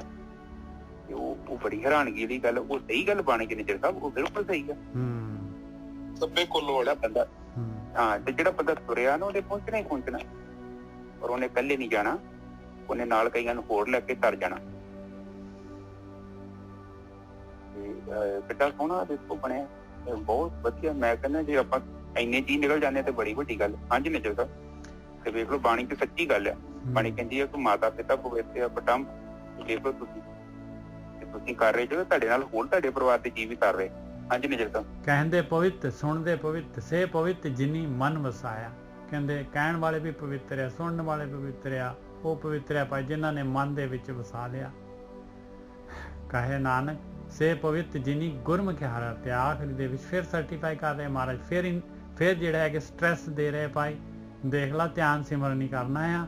ਇਹੀ ਕਾਰਵਾਈ ਐਕਸ਼ਨ ਇਹੀ ਹੈਗੀ ਆ। ਬਾਕੀ ਜਿਹੜਾ ਹੈਗਾ ਗਿਆਨ ਲੈ ਲਾ, ਗਿਆਨ ਦੇ ਦੁਆਰਾ ਜਿਹੜਾ ਹੈਗਾ ਕਿਵੇਂ ਕਰਨਾ ਆ, ਕਿਤੇ ਹੋਰ ਨਾ ਜਿਹੜਾ ਹੈਗਾ ਅਗਿਆਨੀ ਵਾਂਗੂ ਜਿਹੜਾ ਹੈਗਾ ਗਲਤ ਰਸਤੇ ਤੇ ਤੁਰ ਪਈ ਕਰਮ ਕਾਂਡਾਂ ਦੇ ਵਿੱਚ, ਤੇ ਗੱਲ ਨਹੀਂ ਬਣੇਗੀ ਭਾਈ। ਪਵਿੱਤਰ ਉਹੀ ਹੋਣਗੇ ਜਿਹੜੇ ਗੁਰੂ ਦੇ ਰਾਹੀਂ ਜਿਹੜਾ ਹੈਗਾ ਬ੍ਰਹਮ ਗਿਆਨ ਦੇ ਰਾਹੀਂ ਜਿਹੜਾ ਹੈਗਾ ਧਿਆਨ ਸਿਮਰਨ ਕਰਨਗੇ। ਹਾਂਜੀ ਵੀਰ ਜੀ। ਹਾਂਜੀ ਬਿਲਕੁਲ ਠੀਕ ਹੈ। ਸਾਧ ਸੰਗਤ ਜੀ, ਜਿਹੜਾ ਧਰਮ ਆ, ਧਰਮ ਦਾ ਮਤਲਬ ਹੈ ਕਿ ਅਸੀਂ ਆਪਣੇ ਮੂਲ ਤੱਤ ਚੱਲ, ਸਾਡੀ ਸੁਰਤੀ ਜਿਹੜੀ ਆ ਉਹਨੂੰ ਆਤਮ ਤੱਤ ਚ ਲੀਨ ਕਰ ਲਈਏ, ਸਾਨੂੰ ਗਿਆਨ ਹੋ ਜੇ। ਸਾਨੂੰ ਗਿਆਨ ਕਾਹਦਾ ਹੋਣਾ? ਇੱਕ ਮਾਮੂਲੀ ਚੀਜ਼ ਦਾ ਗਿਆਨ ਹੋਣਾ, ਸਾਨੂੰ ਚੰਗੇ ਤੇ ਬੁਰੇ ਦਾ ਪਤਾ ਲੱਗ ਜਾਏ, ਬਸ। ਹੋਰ ਕੁਛ ਨਹੀਂ, ਹੋਰ ਕੁਛ ਨਹੀਂ ਚਾਹੀਦਾ ਸਾਨੂੰ। ਤੇਰਾ ਨਹੀਂ ਸਾਨੂੰ ਪਤਾ ਲੱਗ ਚੰਗਾ ਕੀ ਹੈ ਬੁਰਾ ਕੀ ਹੈ। ਆਪਾਂ ਦੋਵੇਂ ਕਰਮ ਕਰੀ ਜਾਂਦੇ, ਪਰ ਜਦੋਂ ਗਿਆਨ ਪੈਦਾ ਹੋ ਗਿਆ ਨਾ, ਤੁਹਾਨੂੰ ਪਤਾ ਲੱਗ ਜਾਣਾ ਇਹ ਮਾੜਾ ਕਰਮ ਹੈ, ਇਹ ਚੰਗਾ ਕਰਮ। ਉਸ ਟਾਈਮ ਤੇ ਸਾਡੀ ਬੁੱਧੀ ਨੇ ਚੰਗੀ ਵੱਲ ਹੀ ਜਾਣ ਡਿਆ ਬਣਾ। ਜਦੋਂ ਚੰਗੇ ਵੱਲ ਆਪਾਂ ਤੁਰਨਾ ਸ਼ੁਰੂ ਕੀਤਾ, ਫਿਰ ਉਹਦੇ ਚੰਗਿਆਈ ਹੋਰ ਵੱਧਦੀ ਜਾਣੀ। ਜਿੱਦਾਂ ਬੈਂਕ ਚ ਆਪਾਂ ਬੈਂਕ ਚ ਇੱਕਦਮ ਥੋੜੀ ਪੈਸੇ ਜਮਾ ਹੋ ਜਾਂਦੇ ਆ, ਇਹ ਥੋੜੀ ਹੁਣ ਆਪਾਂ ਕਰੋੜ ਰੁਪਇਆ ਜਮਾ ਕਰਾਉਣ ਚੱਲ ਜਾਂਦੇ ਆ। ਸ਼ੁਰੂਆਤ ਤੇ 100-200 ਤੋਂ ਹੀ ਹੁੰਦੀ ਹੈ। ਪਹਿਲਾਂ 500 ਦਾ ਅਕਾਊਂਟ ਖੋਲੀ ਜਾਂ ਕੋਈ 1000 ਦਾ ਖੋਲ, ਮੁੜ ਕੇ ਆਪਾਂ ਥੋੜੇ ਪੈਸੇ ਜਮਾ ਕਰਾਉਂਦੇ। ਫਿਰ ਜਦੋਂ ਆਪਾਂ 10-12 ਸਾਲ ਲਗਾਤਾਰ ਜਮਾ ਕਰਾਈ ਜਾਂਦੇ ਆ, ਥੋੜੇ ਜਮਾ ਕਰਾਈ ਜਾਂਦੇ ਆ, ਔਰ ਉਹ ਫਿਰ ਕੀ ਕਰਦੇ ਕਿ ਕਾਫੀ ਵੱਡੀ ਰਾਸ਼ੀ ਬਣ ਜਾਂਦੀ। ਇਸੇ ਤਰ੍ਹਾਂ ਧਿਆਨ ਸਿਮਰਨ ਤੁਸੀਂ 1 ਘੰਟਾ ਵੀ ਮੰਨ ਲਓ ਆਪਣੇ ਜੀਵਨ ਚ ਦਿੰਦੇ ਜੋ, ਕਿਉਂਕਿ ਪਰਮਾਤਮਾ ਦੇ ਕੋਲ ਉਹੀ ਬੰਦਾ ਜਾ ਸਕਦਾ ਹੈ ਜਿਹੜਾ ਸਵਾਸਾਂ ਰੂਪੀ ਜਿਹੜਾ ਹਾਰ ਹੈ ਉਹਦੇ ਚਰਨਾਂ ਚ ਅਰਪਣ ਕਰਦਾ। ਇੱਕ ਹੀ ਤੇ ਡਿਮਾਂਡ ਹੈ ਪਰਮਾਤਮਾ, ਕੁਛ ਵੀ ਨਹੀਂ ਮੰਗਦਾ। ਹੁਣ ਸਮਾਧੀ ਚ ਜਾ ਕੇ ਆਪਾਂ ਕੁਛ ਕਰਦੇ ਥੋੜੀ ਨਹੀਂ ਚੱਲਦਾ, ਉੱਥੇ ਤੇ ਬਹਿਨੇ ਹੀ ਆਪਾਂ ਬਸ। ਬਿਲਕੁਲ। ਕੁਛ ਆਪਣੇ ਕੋਲ ਡਿਮਾਂਡ ਕਰਦਾ, ਉਹ ਕਹਿੰਦਾ ਕਿ ਜਾ ਕੇ ਉੱਥੇ ਤੂੰ ਇੱਥੇ ਫਲਾਣਾ ਕੰਮ ਕਰ ਰਿਹਾ, ਢਿਮਕਾ ਕੰਮ ਕਰ ਰਿਹਾ, ਨਹੀਂ, ਉਹ ਕਹਿੰਦਾ ਬਸ ਮੇਰੇ ਚਰਨਾਂ ਚ ਆ ਕੇ ਸੁੱਤੀ ਕਦਰ ਕਰਕੇ ਬਹਿ ਜਾ। ਵਾਹ ਵੀ ਵਾਹ, ਕਮਾਲ ਹੈ। ਲੱਗਦਾ ਪਤਾ ਨਹੀਂ ਲੱਗਦਾ ਕੀ ਦਿੰਦਾ ਸਾਨੂੰ, ਪਰ ਦੇ ਹੀ ਜਾਂਦਾ। ਬਸ ਉਹ ਸਾਡਾ ਜੀਵਨ ਟਰਾਂਸਫਾਰਮ ਹੋ ਜਾਣਾ, ਜੀਵਨ ਸਾਡਾ ਸਾਰਾ ਬਦਲ ਜਾਣਾ, ਸਾਨੂੰ ਪਤਾ ਵੀ ਨਹੀਂ ਲੱਗਦਾ।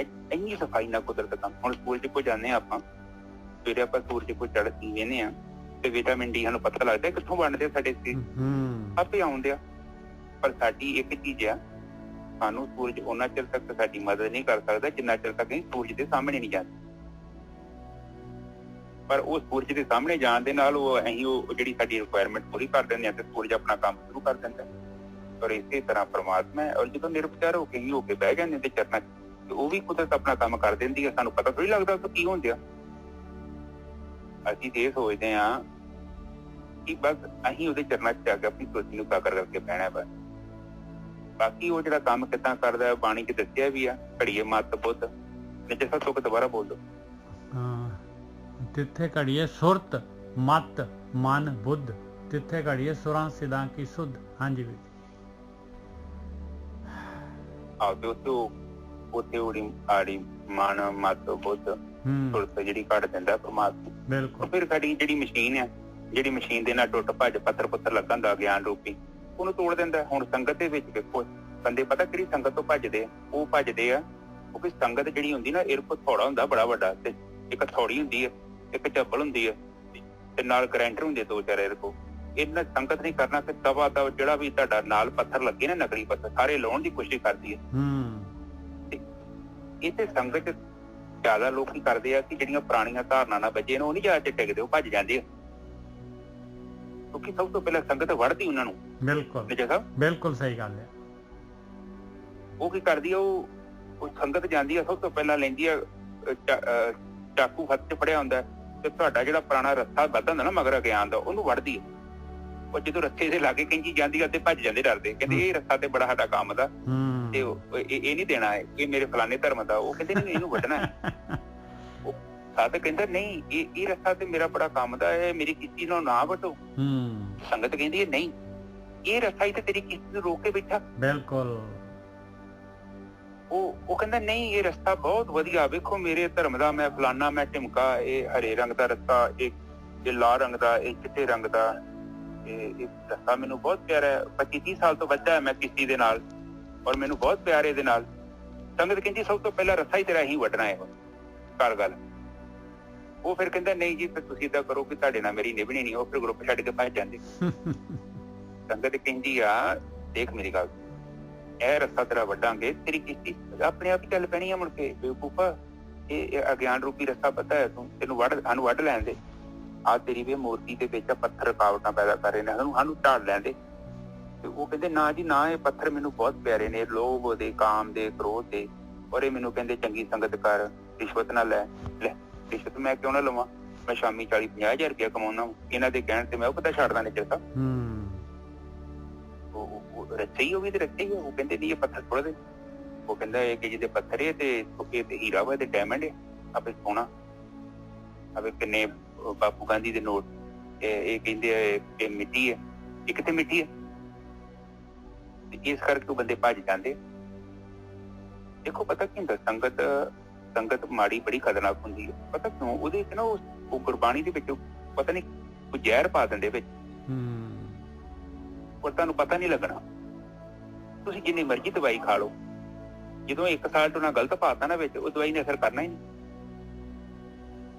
ਉਹ ਬਾਣੀ ਦੇ ਵਿੱਚ ਕੁਛ ਪਾ ਦਿੰਦੇ ਆ, ਉਹ ਤੁਹਾਨੂੰ ਕਰਮ ਕਾਂਡ ਕਰਾਉਣਾ ਚਾਹੁੰਦੇ, ਔਰ ਤੁਸੀਂ ਉੱਥੋਂ ਨਿਕਲਣਾ ਹੀ ਨਹੀਂ ਜੋ ਮਰਜ਼ੀ ਕਰ। ਔਰ ਬਾਣੀ ਤੇ ਕਹਿੰਦੀ ਸਭ ਤੋਂ ਪਹਿਲਾਂ ਰਸਤੇ ਵੱਢਣੇ ਤੇਰੇ। ਬਾਣੀ ਕਿਹਦਾ ਇਲਾਜ ਨਹੀਂ ਕਰਦੀ।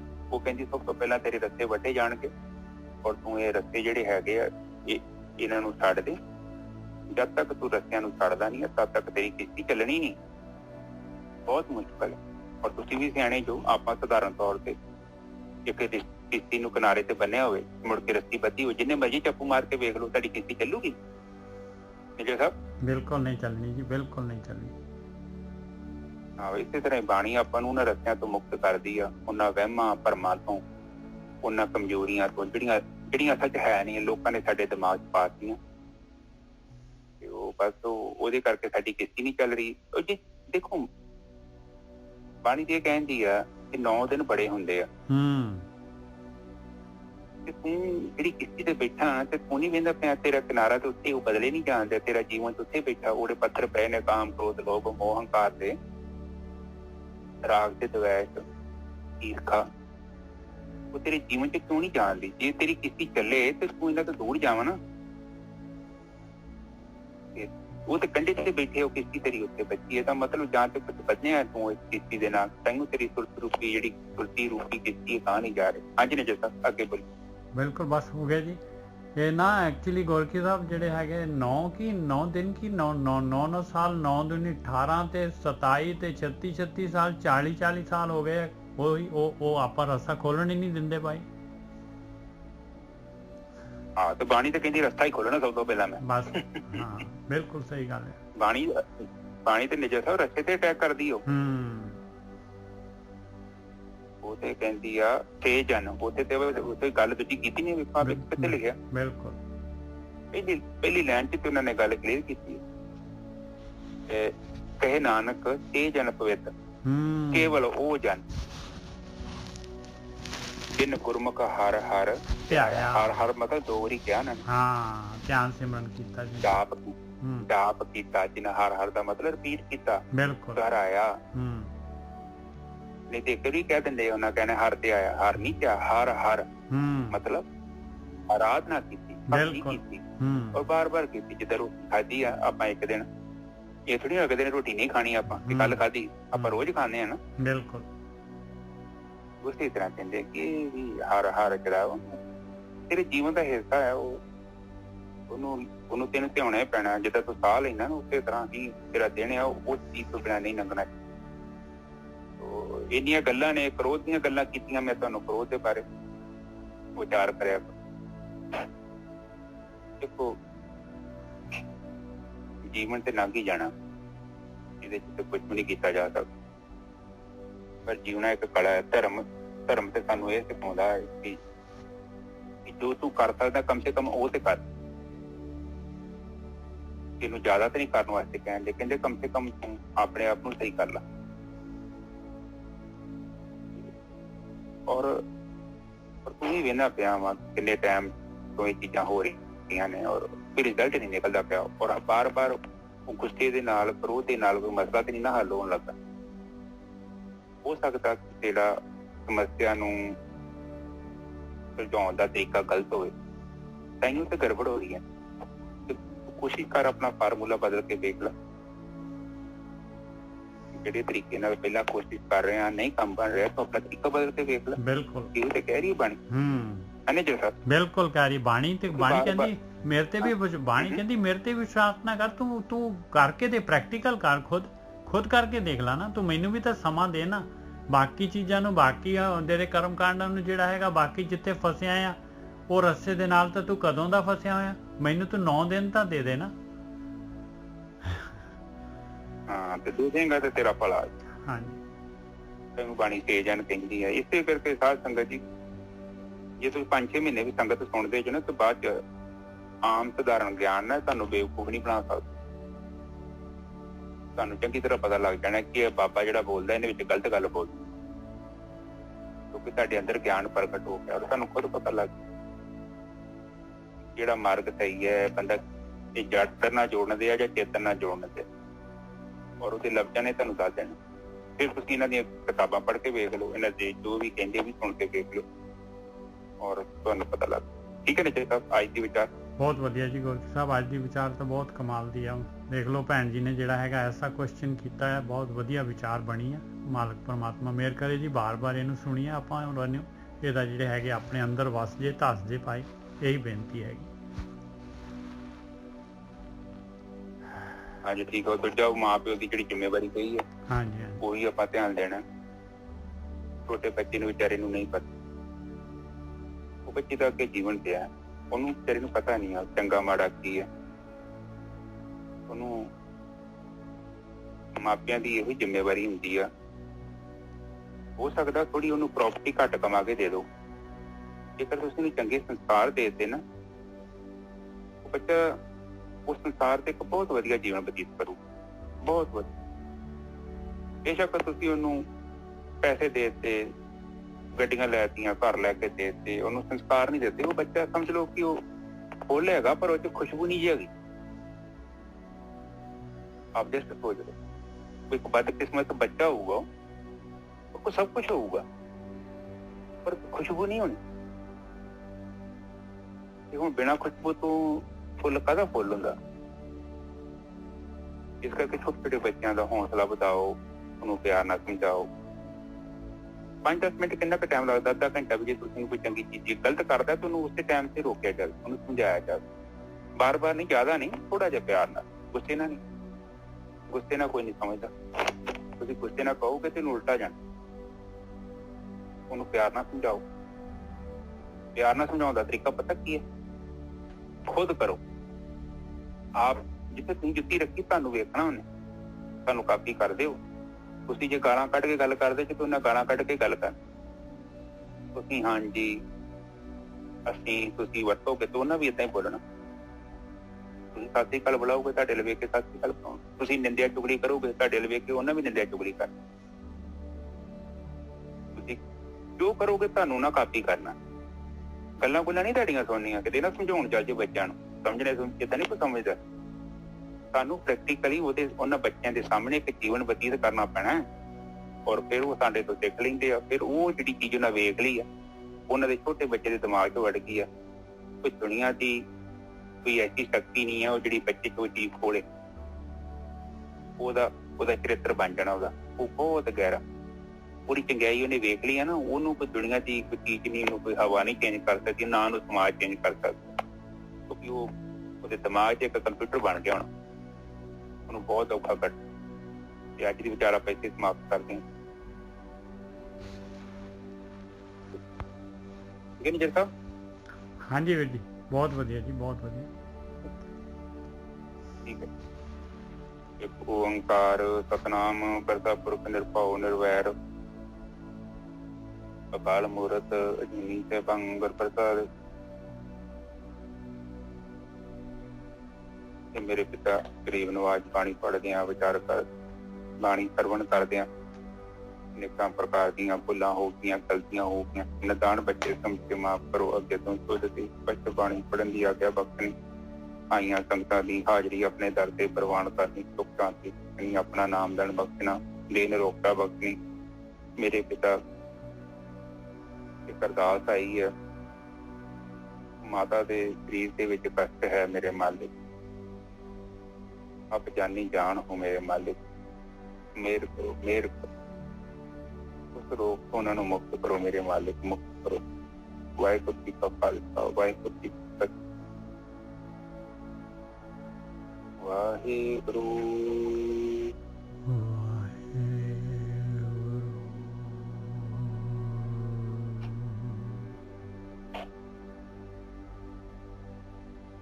ਵਾਹਿਗੁਰੂ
ਵਾਹਿਗੁਰੂ ਵਾਹਿਗੁਰੂ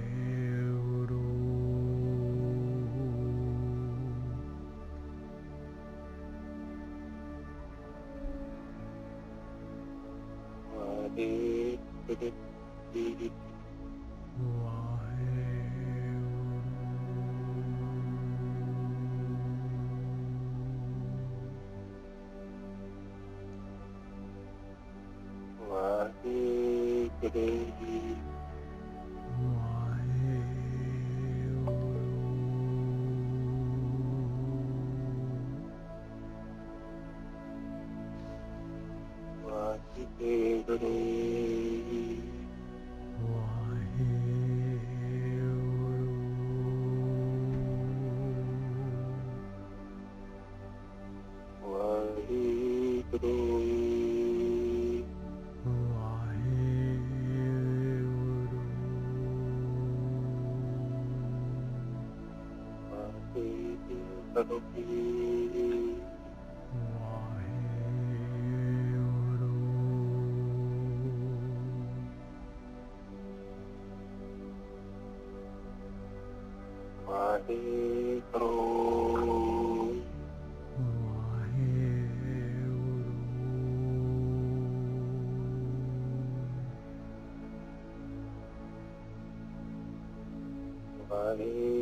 Krishna.